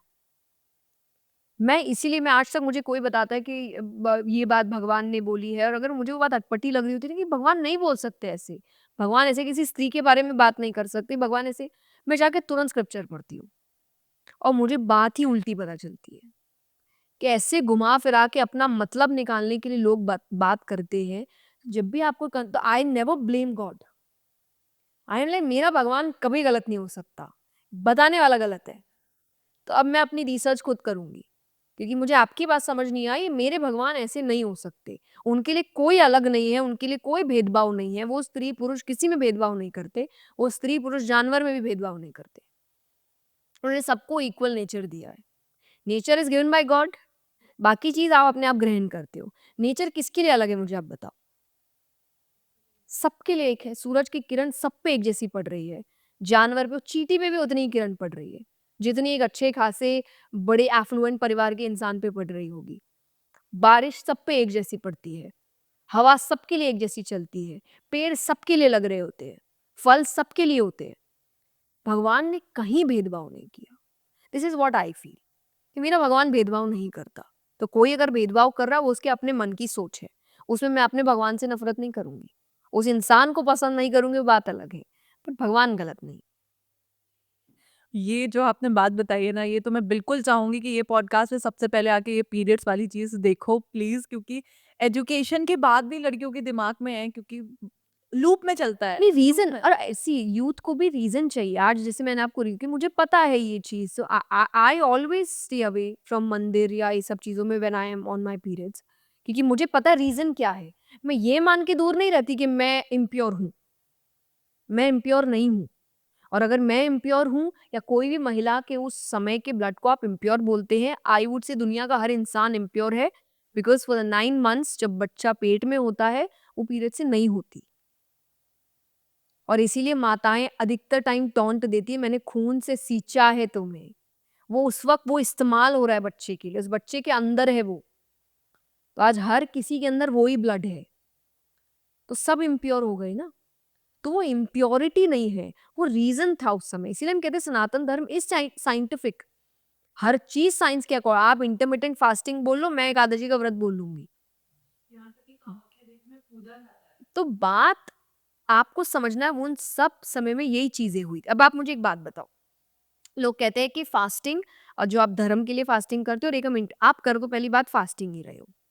आपको वीक में एक बार तो 24 आवर्स फास्टिंग के लिए बोला ही जाता है कि आप फास्ट करो। मैक्सिमम लोग पहले सोमवार का व्रत करते थे। वीक में एक बार अपने आप फास्ट हो ही जाता था, बाकी महीने 2 महीने में कोई ना कोई तो फेस्टिवल आ ही रहा है जिसमें आप फास्ट कर रहे हो। अब लोग बोलते हैं हमारा फास्टिंग अलग होता है, आपका व्रत अलग होता है।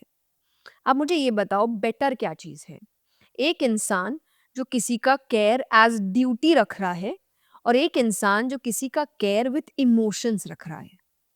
Which is better? इमोशंस के साथ। एग्ज़ैक्टली। बिल्कुल। काम तो दोनों ही हो रहा है ना। जी। जब आप व्रत रखते हो, तो आप व्रत के साथ इमोशंस जोड़ते हो। वो ज़्यादा बेटर होता है आपके लिए रादर देन आप उसको एज़ अ ड्यूटी कर रहे हो। कर दोनों ही रहे हो। आई वुड से जो बॉडी में चेंजेज़ आने आएँगे, बट इमोशनली जो चेंजेज़ आने हैं, मेंटली जो चेंजेज़ आने हैं, क्योंकि वहाँ आपके इमोशंस जुड़े हैं। सेकंड थिंग होता था उस समय चैंटिंग्स होती थी। जब आप व्रत रखते थे तो आप दिन भर व्रत के समय फालतू बातें नहीं करते थे। आज व्रत रख के तो हम इसकी चुगली, इसकी बुराई, उसकी बुराई, इसको व्रत नहीं बोलते। पहले व्रत रखने वाले उस दिन पूरा दिन भगवान का नाम जप करते थे। भगवान का नाम लेते थे और चैंटिंग्स प्रूवन है बात। चैंटिंग्स आपकी बॉडी में आपके इमोशंस में चेंजेस लेकर आती है। आपका कंसंट्रेशन बढ़ाती है, आपका मेमोरी पावर ठीक करती है। तो उस समय ये चीज़ें होती थी, इसीलिए व्रत का इतना महत्व बना था। आप वो सब कर नहीं रहे हो तो आपको लग रहा है कि अरे बिग डील, मेरे लिए तो फास्टिंग जैसा ही फील हो रहा है, बिकॉज़ आप यहाँ भी वो काम तो नहीं कर रहे हो ना जो व्रत में करना चाहिए। और आजकल तो व्रत में नॉर्मल डे से ज़्यादा खा रहे हैं, ये बोल के कि व्रत है। तो व्रत का खाना भी खा रहे हैं, फ्रूट्स भी खा रहे हैं, व्रत की मिठाइयाँ निकल रही है, व्रत की थालियाँ निकल रही है, एंड आई एम लाइक आज व्रत है भाई, ये क्या हो रहा है? व्रत बोल-बोल के तो आपने मुझे लगता है नॉर्मल डेज़ में यू गेट 2000 कैलोरीज़, यू उस दिन तो you get 5000 calories just by saying मेरा आज व्रत है ना इसलिए खाना नहीं खाऊँगी और मैं ऐसा पूरी दुनिया खाऊँगी लेकिन मैं खाना नहीं खाऊँगी। और खाना भी पूरा आ रहा है। पहले खाना में यू जस्ट हैड दैट साबूदाना खिचड़ी, अब साबूदाना की टिक्कियाँ बन रही है, साबूदाना की रोटियाँ बन रही है, you get it fried and I am like what are you doing? पूरा आपने खत्म ही कर दिया व्रत का मतलब। फ्रेंच फ्राइज़ बनाए जा रहे हैं। वी वोंट पुट द नमक, हाँ, वी विल पुट द सेंधा सेंधा नमक। नमक। अरे भाई क्या हो रहा है? तो इंसान ना अपने मतलब से सब तोड़-मोड़ कर लेता है और फिर अब देखो व्रत से तो कुछ होता ही नहीं है। अरे तो जो व्रत में करना था वो तो किया ही नहीं ना। तो आपको समझना है जो एक्चुअल होता था वो सबके साइंटिफिक रीज़न्स थे। आपके बॉडी में चेंजेस लाते थे और मेंटल चेंजेस लाते थे, इमोशनल चेंजेस लाते थे। इसीलिए भी हम ये कहते हैं ना आज के टाइम में क्यों आज की जनरेशन धीरे-धीरे वीक होती जा रही है। क्यों? क्योंकि जो चीज़ें उस वक़्त कराई जाती थी और शुरुआती दौर का, बीच का नहीं, वो चीज़ें आज कुछ नहीं हो रहा। आज नेचर से जुड़ाव नहीं है, इमोशन से जुड़ाव नहीं है, ट्रेडिशन से जुड़ाव नहीं है। आज अब शादी-ब्याह के बाद शादी चलती नहीं चल शादी में टाइम नहीं बिता रहा है इंसान, पंडित जी को पैसा जल्दी कर दीजिए पंडित जी। क्यों? क्योंकि आपको पीछे जाके पार्टी करनी है। अरे 1 दिन तो आप उसको समय दे सकते हो, 1 दिन तो उन वचनों को सुन सकते हो ठीक से। आप उस इंसान के साथ पूरी ज़िंदगी बिताओगे, उस दिन थोड़ा तो सीरियस हो सकते हो। आप उस दिन जिस दिन शादी हो रही है उन वचनों को लेकर, उन रिचुअल्स को लेकर सीरियस नहीं, आप उस रिश्ते को लेकर क्या सीरियस होंगे? आप उस दिन भी मज़ाक कर रहे हो, उस दिन भी आप उन रिचुअल्स का मज़ाक बना रहे हो and you find it cool. You do that 365 days. तो आप एक दिन तो छोड़ दो। आप ऐसे भी पार्टी करते ही रहते हो, किसने मना किया आपको? शादी के दिन जहाँ भगवान है, जहाँ वो अग्नि है, जिस अग्नि के आप फेरे ले रहे हैं आस-पास, वो पंडित जी है, वहाँ नाम जप चल रहा है। What are you doing? What kind of food you have there, what kind of drinks you have there, and then you say शादियाँ नहीं चल रही। शादी चलाने की शुरुआत के इमोशंस तो देखो आप अपने। तो कोई भी चीज़ की स्टार्टिंग कैसी है वो तय करेगा उसका एंड कैसा होता है। स्टार्टिंग ही जब ऐसी है तो एंड में क्या ही बात करूँ। Again I will say it's not that ओवरलिंग एक्सेप्शंस ऑलवेज देयर, बट फिर भी आपको हर जगह की मर्यादा तो बना के रखनी पड़ती है। You don't do that schools में, और you do that boards exam देने जा रहे हो, टेक थिंग आप वहाँ पे जाते हो ना तरीके से, कपड़े कैसे हो, नेल्स कैसे हो, नेल पेंट नहीं होना चाहिए, मेहंदी नहीं होनी चाहिए, कितना रूल्स। सिर्फ आप देखो धार्मिक चीजों में सबको याद आता है कि हमको फ्रीडम चाहिए, कि हमको ये नहीं पहनना, हमको वो नहीं करना, लड़के ये बोल रहे हैं हम ऐसा नहीं रिचुअल फॉलो करेंगे, लड़के। आपकी हिम्मत है ये आपकी जहाँ ऑफिसेज में ये सब बात करने की, वहाँ आप थीम मान रहे हो, वहाँ आप ड्रेस कोड मान रहे हो, वहाँ आप टाइमिंग्स मान रहे हो, वहाँ आप बॉस की सारी बात सुन रहे हो। जहाँ लेकिन आपको धार्मिक स्थलों पे बोल दिया जाए कि रूल्स होते हैं, वहाँ हमारे सारे फ्रीडम जाग जाते हैं कि हमको लड़ाई करनी है और हमको ये नहीं करना है। सब चीज़ों के लिए एक रीज़न से रूल्स बनाए जाते हैं। पहले आप रूल को समझो तो, rather than just being a rebel कि मुझे तो लड़ाई करनी है। अगर आपको लगे कि नहीं वो रूल्स यार सच सही चीज़ों के लिए बनाए गए हैं, कोई रीज़न से बनाए गए, डे 1 पे रूल क्यों निकला था, ये समझो। फिर भी आपको लगे कि नहीं मुझे ये चीज़ें गलत लग रही है, then you do whatever you want to do. अगर मैं ज़बरदस्ती नहीं करती, बिना जाने कि रियल रीज़न क्या था इसके पीछे, क्यों ये रूल बनाया गया था, क्यों ये तरीके बनाए गए थे, ये किसी को नहीं पता। कितनी सुंदर बात, हम मंदिर में गए थे, एक पुराना मंदिर पांडवों ने बनवाया था, तो उसमें ये भी बताया गया है कि पांडवों की हाइट कितनी थी, उस हिसाब से शिवलिंग बनाया गया है। एमपी या साइड में कहीं है आई थिंक, नो नो एक जंगल के आसपास जाके है, आई थिंक नियर भोपाल और समथिंग। भोपाल। बहुत बड़ा शिवलिंग है, आई थिंक देश से ये। भोपाल में एक शिवलिंग है, मैं भोपाल से तो नहीं और वो बोल पूरा बहुत बनता बड़ा है, बहुत बड़ा शिवलिंग है। गायन यस, तो वो कह तो वो लेकिन उसके बोलते हैं हाइट छोटी है हाँ गेट की, तो बोलते हैं जनरली जब पहले मंदिर बनाए जाते थे मंदिरों की हाइट छोटी बनाई, मतलब गेट की हाइट, सो दैट जब आप एंटर करो तो आप झुक के एंटर करो।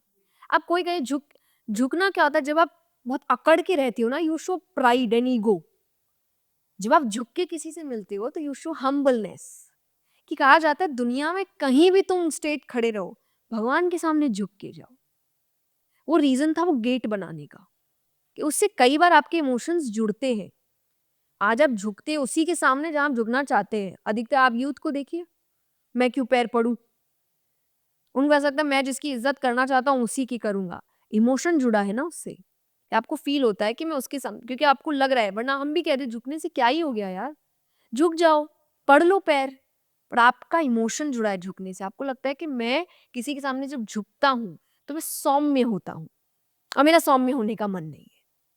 जब भगवान के पास जाने को कहा जाता था तो वो गेट ही अपने आप ऐसा बनाया गया था कि झुकना जरूरी है, ताकि वो प्राइड और ईगो बाहर छोड़ कर जाए।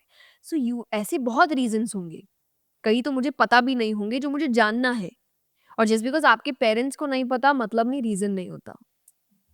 हमारे पेरेंट्स की सबकी जनरेशन अलग होती है। उनकी जनरेशन थी पेरेंट्स से क्वेश्चन नहीं करना, कोई बात नहीं। हमारी जनरेशन है करना, अगेन कोई बात नहीं, इसमें भी कोई गलती नहीं है। प्रॉब्लम कहाँ होगी, हमारे पेरेंट्स को आंसर नहीं पता क्योंकि उन्होंने पूछा नहीं, तो वो आपको डांट देते हैं ये बोल के कि तुम चुप रहो, जबान मत लड़ाओ हमसे, भगवान से प्रश्न मत करो। बट द ट्रूथ इज, प्रश्न करने को हमेशा कहा गया है। इसीलिए आपके मैक्सिमम शास्त्र पढ़ने जाओगे अगर तो आपको पता चलेगा सब क्वेश्चन से शुरू हो रहे हैं। कोई ना कोई क्वेश्चन पूछ रहा है, क्वेश्चन का मतलब ही होता है curiosity. I want to know, I don't want to believe, I want to know. तो वो पूछ रहा है चीजें, तो आपको पूछना तो है ही, पूछने में कोई प्रॉब्लम नहीं है। मैं नहीं कह रही आप अंधविश्वास रखो, लेकिन जानने की तो कोशिश करो, सच की तरफ बढ़ो तो रादर देन जस्ट मान लो क्या इंटरनेट पे दिख गया। इंटरनेट पे कुछ भी दिखता है, मैं आज कुछ भी 3-4 आर्टिकल्स लिख दूँ राम जी के ऊपर, गूगल आपको दिखा देगा। सच थोड़ी हो गया, मेरे मन की बात है वो तो। तो जाके असलियत में पढ़ो क्या हुआ था। एंड जिस दिन आप पढ़ लिए ना, मैं गारंटी के साथ कहती हूँ आप लोगों के विरुद्ध जा सकते हो, आप भगवान के विरुद्ध नहीं जाओगे। पर जिस दिन पढ़ोगे उस दिन। काफ़ी डीप बातें हैं, काफ़ी ज़्यादा डीप बातें हैं। आपके जो भजन होते हैं, एक भजन तो मैं खुद ही सुनती हूँ मेरा आपकी कृपा से। उसमें एक लाइन है कि पतवार के बिना ही मेरी नाव चल रही हैरान है ज़माना, मंज़िल भी मिल रही है। तो इन शब्दों का जो चयन होता है, वो आप कैसे करते हो? ये तो मेरा भजन नहीं है, ये तो बहुत नहीं, पुराना भजन आगे है। जो आप भजन बनाते हैं हाँ, मैं देखिए मैं नहीं लिखती, मेरी बहन लिखती है। हाँ, तो वो मेरे लिए मोस्टली मेरे कई भजन वो ही लिखती है, वो ही कंपोज़ करती है। पर ये तो सब पुराने भजन हैं, ये मैंने फर्स्ट टाइम ये भजन सुना था विनोद अग्रवाल जी से। बहुत अच्छा मेरे फ़ेवरेट भजन गायक है वो, रहे नहीं अभी। तो मेरे मैक्सिमम भजन एक तो उनके ही हैं। अगर आप मेरी कथा सुनेंगे, मेरे अधिकतर भजन उनके ही भजन हैं और मैंने बचपन में भजन ही उनके सुनने शुरू किए थे। तो मुझे नींद ही या तो कोई ना कोई कहानी होनी चाहिए, भागवत जी की कहानी हो या तो विनोद जी के भजन होने चाहिए। I couldn't sleep without that. तो भजन या तो चला दे या तो मुझे आप बेड टाइम स्टोरी में कोई ना कोई कथा सुनाओ भगवान की। मेरी पहली कथा थी गजेंद्र मोक्ष की कथा और आई फील वियर्ड कि आज मैं वो कथा भागवत में करती हूँ। मेरी बचपन में बेड टाइम स्टोरी होती थी वो, कि मुझे मेरी बुआ, मेरे पापा, मेरी मम्मी गजेंद्र मोक्ष की कथा सुनाते थे। ये भगवान के एक गजेंद्र हाथी की कथा है। तो this is how I live my childhood. तो उनके ही भजन मैं सुनती थी और ये भजन से मैं बहुत रिलेट करती हूँ और अंतरे तो ऑब्वियसली बहुत रिलेटेबल है, बट जो शुरुआत की लाइन है this is what I feel for my life कि मेरे आपकी कृपा से सब काम हो रहा है और करते हो तुम कन्हैया मेरा नाम हो रहा है। तो ये मुझे नहीं लगता कि मैं कुछ भी कर रही हूँ अपनी ज़िंदगी में, ये मुझे 2 चीज़ें देती है। देखिए एक हम्बलनेस देता है, यू स्टे ग्राउंडेड। आपके अंदर घमंड नहीं आता। घमंड आएगा जिस दिन मैं सोच रही हूँ मैं कुछ नहीं कर रही, भगवान कर रहे हैं जो कर रहे हैं। दूसरा ये आपके अंदर एक कॉन्फिडेंस भी पैदा करता है, कि जब मैं कुछ नहीं कर रही, जो कर रहे हैं भगवान कर रहे हैं, जो दे रहे हैं वो भगवान दे रहे हैं, तो मुझे क्या मतलब कोई क्या बोल रहा है? जब देने वाला वो है, तो वो दे तो उसी को रहेगा ना जो लायक होगा। उनको अगर लग रहा है मैं लायक हूँ, किसी को लायक लगूँ ना लगूँ, व्हाई डू आई केयर? आप तो मेरा घर नहीं चलाओगे ना, मेरा घर तो वो चलाएँगे। I want to keep him happy. आज मुझे पता चल रहा है कि चलो समाज मेरा घर चलाएगा, समाज मेरे ईएमआई भर देगा, समाज मेरा लोन भर देगा, समाज मुझे सामान ला देगा, मेरी फैमिली को सँभाल लेगा। तो आई वुड से चलो मुझे समाज को खुश रखना चाहिए। कुछ नहीं करना किसी को, करना सब उसको है, कर ही वो रहा है तब से। आई डोंट केयर कि कोई और क्या बोल रहा है, तो मैंने करते हो तुम कन्हैया मेरा मेरा नाम हो रहा है, वो ही कर रहा है। तो करेगा तभी ना जब कुछ होगा। तो इसीलिए तो ये दोनों भजन ये मेरे अंदर हम्बलनेस भी लेकर आता है और ये कॉन्फिडेंस भी लेकर आता है, विश्वास भी पैदा करता है और मुझे थोड़ा धरती से जोड़ के भी रखता है। इतनी प्यारी बातें हुई हैं, इतनी कुछ सीख मिली है, इतनी सारी चीज़ों के बारे में पता चला है। लास्टली मैं बस इतना जानना चाहूँगी कि आपके लिए आपकी लाइफ में एक प्यार जो हर एक इंसान के जैसे आपने कहा ज़रूरी होता है, आपके लिए एक ऐसा इंसान में क्या आप देखते हो? और आपके लिए प्यार कितना ज़रूरी है? आई थिंक बहुत ज़रूरी है, पर मेरे लिए खुद से प्यार करना ज़्यादा ज़रूरी है पहले। बिकॉज़ आई ऑलवेज़ से अगर मोहब्बत इतनी ज़्यादा ज़रूरी है, तो आप खुद से क्यों नहीं करते हो? अगर आपको लग रहा है प्यार लाइफ में इतना ज़रूरी होता है, देन पहला प्यार तो आपको अपने आप के साथ होना चाहिए। तो पहला तो I would say what love is for me is I should love myself first. Only then I can expect other people to love me. क्या आप लोगों से कह रहे थे ये मेरे से प्यार नहीं कर रहा, वो आप अपने आप से प्यार करते हैं? क्या आप अपने आप को उतना लायक मानते हैं कि आपसे आप प्यार कर सके? अगर यहाँ तो आपको लगे कि अच्छा अब कोई और इंसान मुझे थोड़ा पसंद तो कर सकता है, क्योंकि मेरे अंदर इतनी क्वालिटीज़ है कि मैं अपने आप से प्यार करता हूँ। मैं अपने आप की इज़्ज़त करता हूँ, मैं अपने ख़्यालों के, अपने विचारों की इज़्ज़त करता हूँ। तो this is what I feel for love पहले प्लेस पे। This is love for me is कि मतलब मुझे अपने आप से पहले प्यार होना चाहिए, तभी आई वुड से कि हाँ अब दूसरा इंसान भी कर सकता है। दूसरा आई वुड से लोगों के लिए प्यार, for me love is actions. I don't go with words. Or maybe I've crossed that age where words don't matter to me anymore. I'm like, yeah, बोल तो सब लेते हैं, चलो करके दिखाए तो बात करना मेरे सामने। I read this somewhere, बहुत प्यारी बात थी कि दिल में जज्बात और व्यवहार में इज्जत होनी चाहिए। मोहब्बत है, बोलने से मोहब्बत नहीं होती। वाओ! ये हमारी जनरेशन जैसी प्लीज़ सुन लो। तो सब है ना ये सिचुएशनशिप की दुनिया प्यार ये। में ये है। अब मैं कथा में एक बात कहती, गाना है बहुत पुराना, कस्मे वादे प्यार वफा सब बातें हैं, बातों का क्या। कि हमारी जनरेशन ना बातें करने में इतनी माहिर है कि वो बातों में तो चांद तारे तोड़ लाए, और जब काम पड़ता है ना वो बगल की दुकान से सामान ना लाए। कि हमसे बातें इतनी हो जाती है, बातों में तो हम 1 मिनट में फॉरएवर और एवर और 7 जन्म 7 दिन नहीं निकालोगे तुम। तुम 7 दिन निकालो तब मेरे से बात करना। तो बात ये कि हम एक तो बहुत रश में हैं, हर चीज़ फ़ील करने में बड़ी हमें जल्दबाज़ी, 2 दिन में तो प्यार ही हो जा रहा है हमें। 2 दिन में इंसान को खुद से पता नहीं कि मेरे को क्या खाना है, क्या नहीं खाना है, इसको ये पता चल गया कि इसको मेरे से प्यार हो गया है। तो मतलब इतना जल्दबाज़ी तो मुझे लगता है करनी ही नहीं चाहिए, टेक टाइम। क्योंकि 2 दिन क्या 2 महीने, 2 साल में भी कई बार आपको पता नहीं चलता कि ये प्यार था या सिर्फ़ अट्रैक्शन चल रहा था। कि कई बार अट्रैक्शन भी लंबे चलते हैं भाई, आप अपने आप को बना के वैसा रखते हो।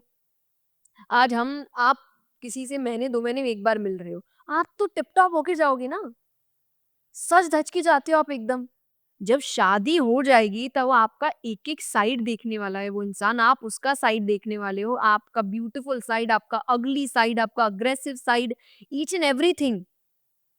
उसके बाद प्यार कितना होगा तब देखेंगे, और लास्ट में यही सब चीज़ों से प्यार हट जाता है। तो I always say take your time. आप इंसान से मिलो, डू अनकंफर्टेबल डिस्कशंस। कई बार लोग ना उस बात को छोड़ देते हैं कि अरे अनकंफर्ट हो रहा है, अच्छा नहीं तुझे नहीं बात करनी, नहीं करते, नहीं करो। ये जो अभी नहीं कर रहे हैं ना ये शादी के बाद होगा, और तब बड़ी दिक्कत होने वाली है। तो जितने भी अनकंफर्टेबल सिचुएशंस हो, अनकंफर्टेबल डिस्कशंस हो, talk about money, talk about God, talk about politics, talk about home, each and everything, क्योंकि यहाँ पे ना आपको लोगों की मानसिकता पता चलती है। आपसे तो वो अच्छे से रह सकता है, आप उसके साथ बेबी-वेबी, आप वो बेबी-वेबी, ये सब नाटक चलेंगे आपके। लेकिन आप वो दूसरों के बारे में क्या सोचता है, वो देश के बारे में क्या सोच रहा है, वो पैसे के बारे में, वो हाउसहोल्ड के बारे में, वो जब बच्चे आ जाएँगे तो बच्चों के बारे में, इ if you don't want kids, चलो आप लाइफ फ्यूचर कैसे बिताओगे उसके बारे में, but talk about those things. आपको उसकी सोच पता चलेगी कि वो सोचता कैसे है।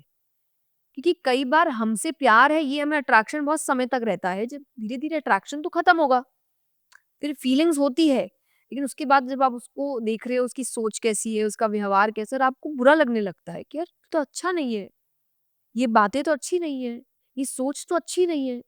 पहले नहीं समझ आया, पहले तो बड़ी जोश था ना जवानी का, तब तो एकदम हॉर्मोन्स पीक पे थे कि कुछ समझ ही नहीं आ रहा है, गलत, अरे गलत नहीं है, पॉसेसिव है, लव्स मी, यू नो, मेरा मेरा ध्यान रखती है, इसीलिए तो इतना कलेश करती है। अरे! आई एम लाइक क्या चल रहा है भाई। तो लेकिन ये इस वक्त ना आप बड़े जोश में होते हो, आपको उसकी हर बुरी चीज अच्छी लग रही होती है, उसकी हर चीज को आप ना अच्छा बनाते हो। पूरी दुनिया आपको बोल रही होती है वो गलत है, गलत है, गलत है, दुनिया गलत कर देते हो, आप उसको गलत नहीं बोलोगे। और फिर एंड ऑफ द डे जब सब खत्म होता है तब वो सारी दुनिया खड़ी होती है, क्या जन्म जन्म का रिश्ता। तो मुझे लगता है आप ना सोचना समझना बंद कर देते हो उस वक्त। तो एक तो उस शुरुआती चीज़ को तो आप छोड़ ही दो, जब आपके हार्मोन्स पीक पे है, जब आप बड़ा एक्साइटेड फ़ील करते हो ऑल द टाइम, उस वक़्त ये क्या है रिश्ते में, ये प्यार है, नहीं है, इस इंसान के साथ लाइफ़ टाइम बिताना है, ये सोच उसको रोको, डिसीज़न नहीं लेना। जब थोड़ा स्टेबल हो जाओ, जब वो डिस्कशंस करो, डिस्कशंस में आपका अट्रैक्शन अब लुक्स से, आपका अट्रैक्शन अब टच से ना होके सोच से, उसके इंटेलिजेंस से, उसके काम करने के तरीके से, उसका इमोशनली चीज़ों को हैंडल करने से जब अट्रैक्शन आएगा ना, then I would say you are falling in love. Because that's what you need after a certain point of time. और इसीलिए मुझे लगता है कि शादी भी एक एज के बाद ही होनी चाहिए जब आपको असलियत में चीज़ें समझ आती है कि now how I look at men or boys is I don't look at them as saying अच्छा ये मेरा पार्टनर हो सकता है, and that's very weird. Okay, बहुत लोगों को ये बड़ा अटपटा लगता है, but this is what I feel because I want kids. Actually, I want to get married to have kids. The main reason is kids. I love kids. तो मुझे वो जर्नी जीनी है, बट उसके लिए हाँ, I want to get married, I want to have a family. कल जब मैं किसी को भी देख के मुझे ऐसा फील होता है कि अच्छा maybe I can think something और maybe I can think of a future, what I feel is कि ये इंसान मेरे बच्चे के लिए ठीक होगा क्या? ये मेरे बच्चे के आस-पास होना चाहिए क्या? इसकी सोच मेरे बच्चे के अंदर आनी चाहिए क्या?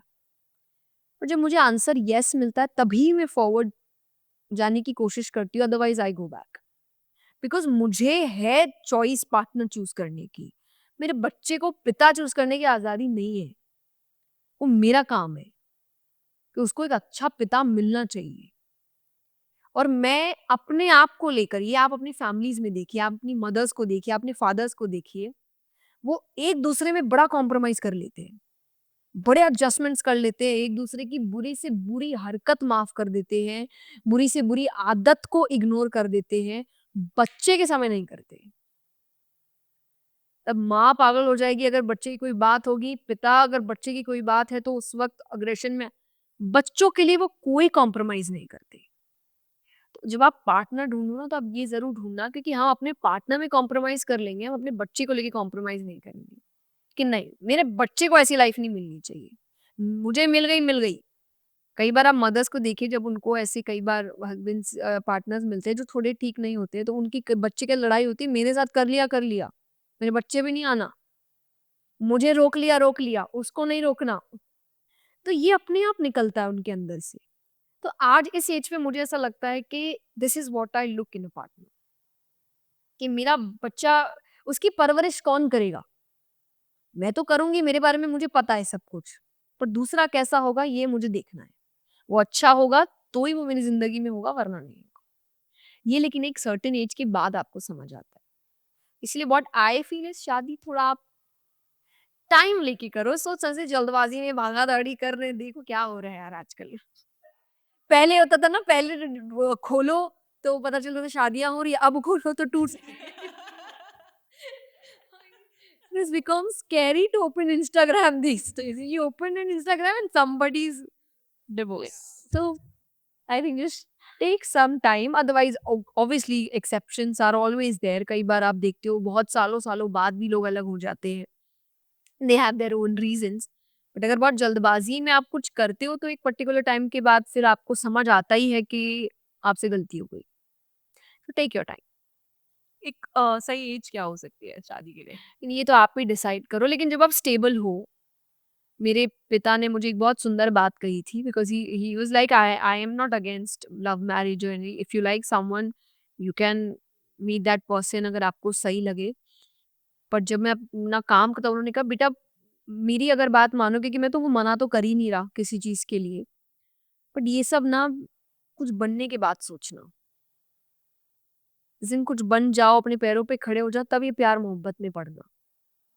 बड़ा समय खाएगा, बड़ा दिमाग खाएगा ये चीज़ और उस वक़्त तो तुम कुछ हो भी नहीं तो तुमको तो मायने भी नहीं पता कि परिवार क्या होता है, रिस्पॉन्सिबिलिटीज़ क्या होती है, मनी क्या होता है। तो तुम तो उन चीज़ों पे चयन करोगे भी नहीं, क्योंकि तुमको खुद को ही नहीं पता ये सब अभी।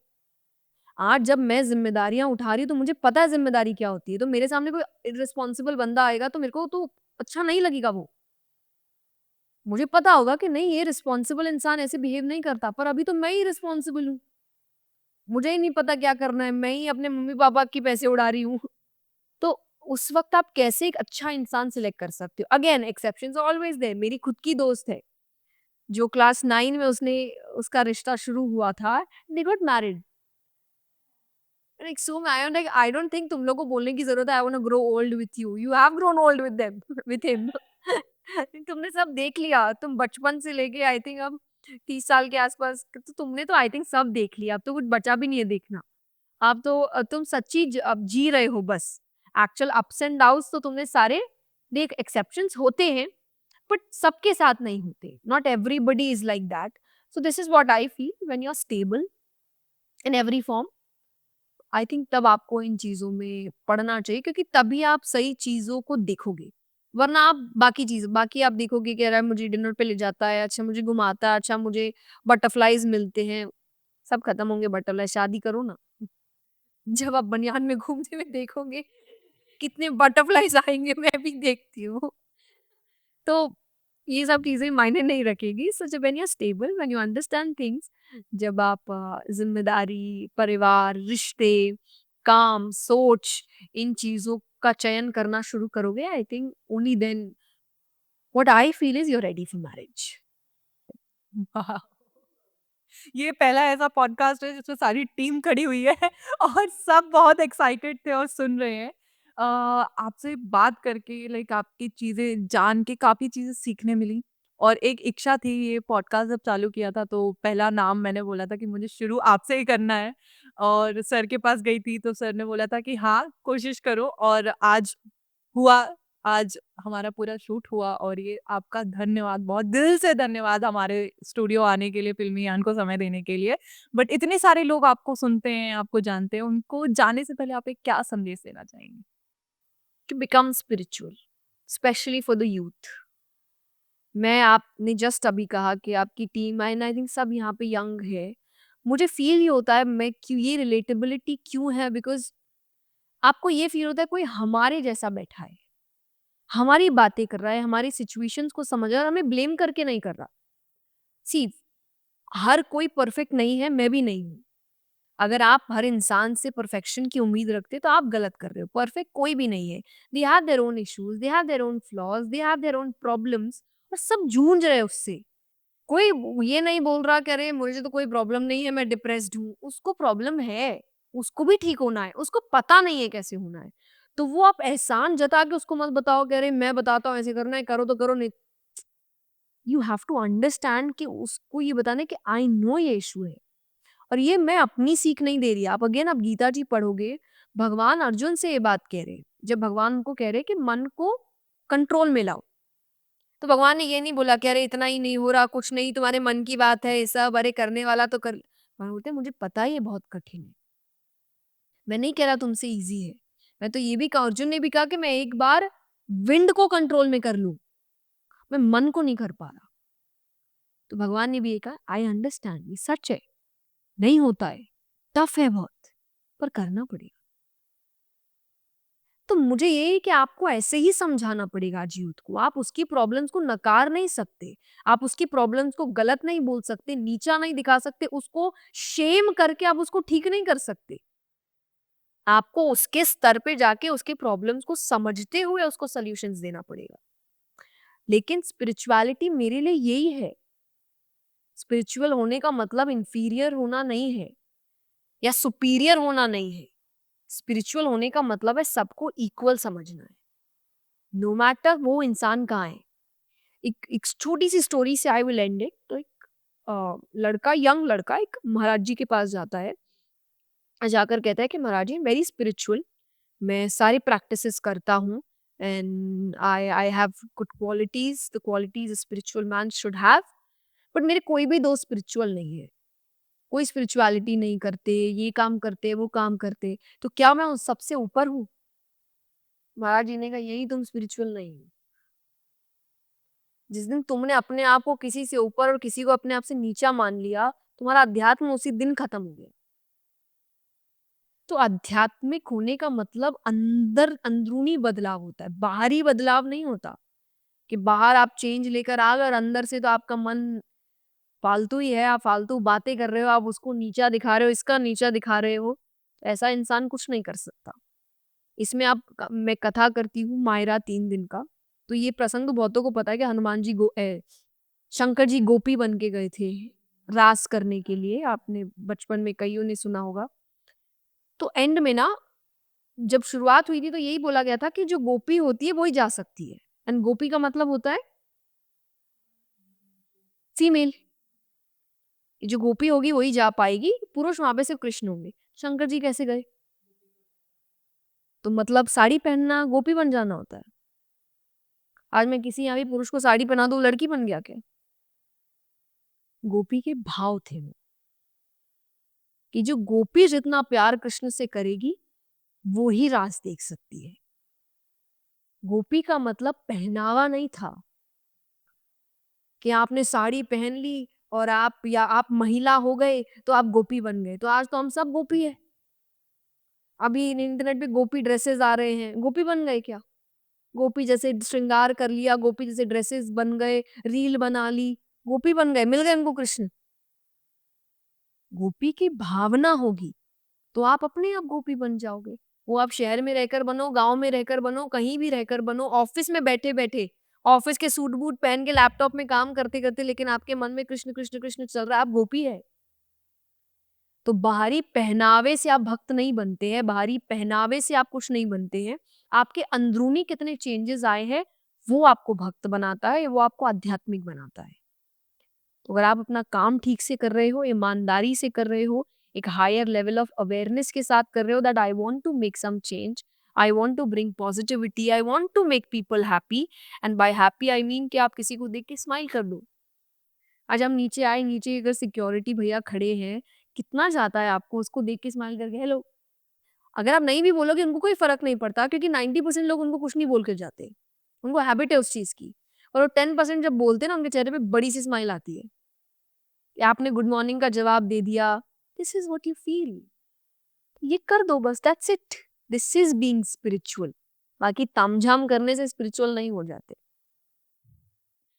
अगेन बहुत ही अच्छी शब्दों के साथ इसका अंत किया जा रहा है। बट अंत का मतलब ये नहीं है, ये जब पॉडकास्ट जाएगा लोग इससे जागरूक होंगे, लोगों को पता चलेगा कि स्पिरिचुअलिटी क्या है, चीज़ों को जानेंगे, और शायद हम जो एक कोशिश कर रहे हैं लोगों की ज़िंदगी में एक रोशनी लाने की, वो इस पॉडकास्ट मंजिल से आ पाए। आपका बहुत बहुत थैंक यू शुक्रिया, सो बहुत much and all the very best. I hope thank you. मैं लकी रहूं इस पॉडकास्ट के लिए कि आपका पॉडकास्ट बहुत अच्छा अच्छा, यू गेट न्यू गेस्ट, सबका पर्सपेक्टिव, सबकी सोच यहाँ पे आए और लोगों का हेल्प हो। So all the very best. Thank you so much, ma'am, thank you.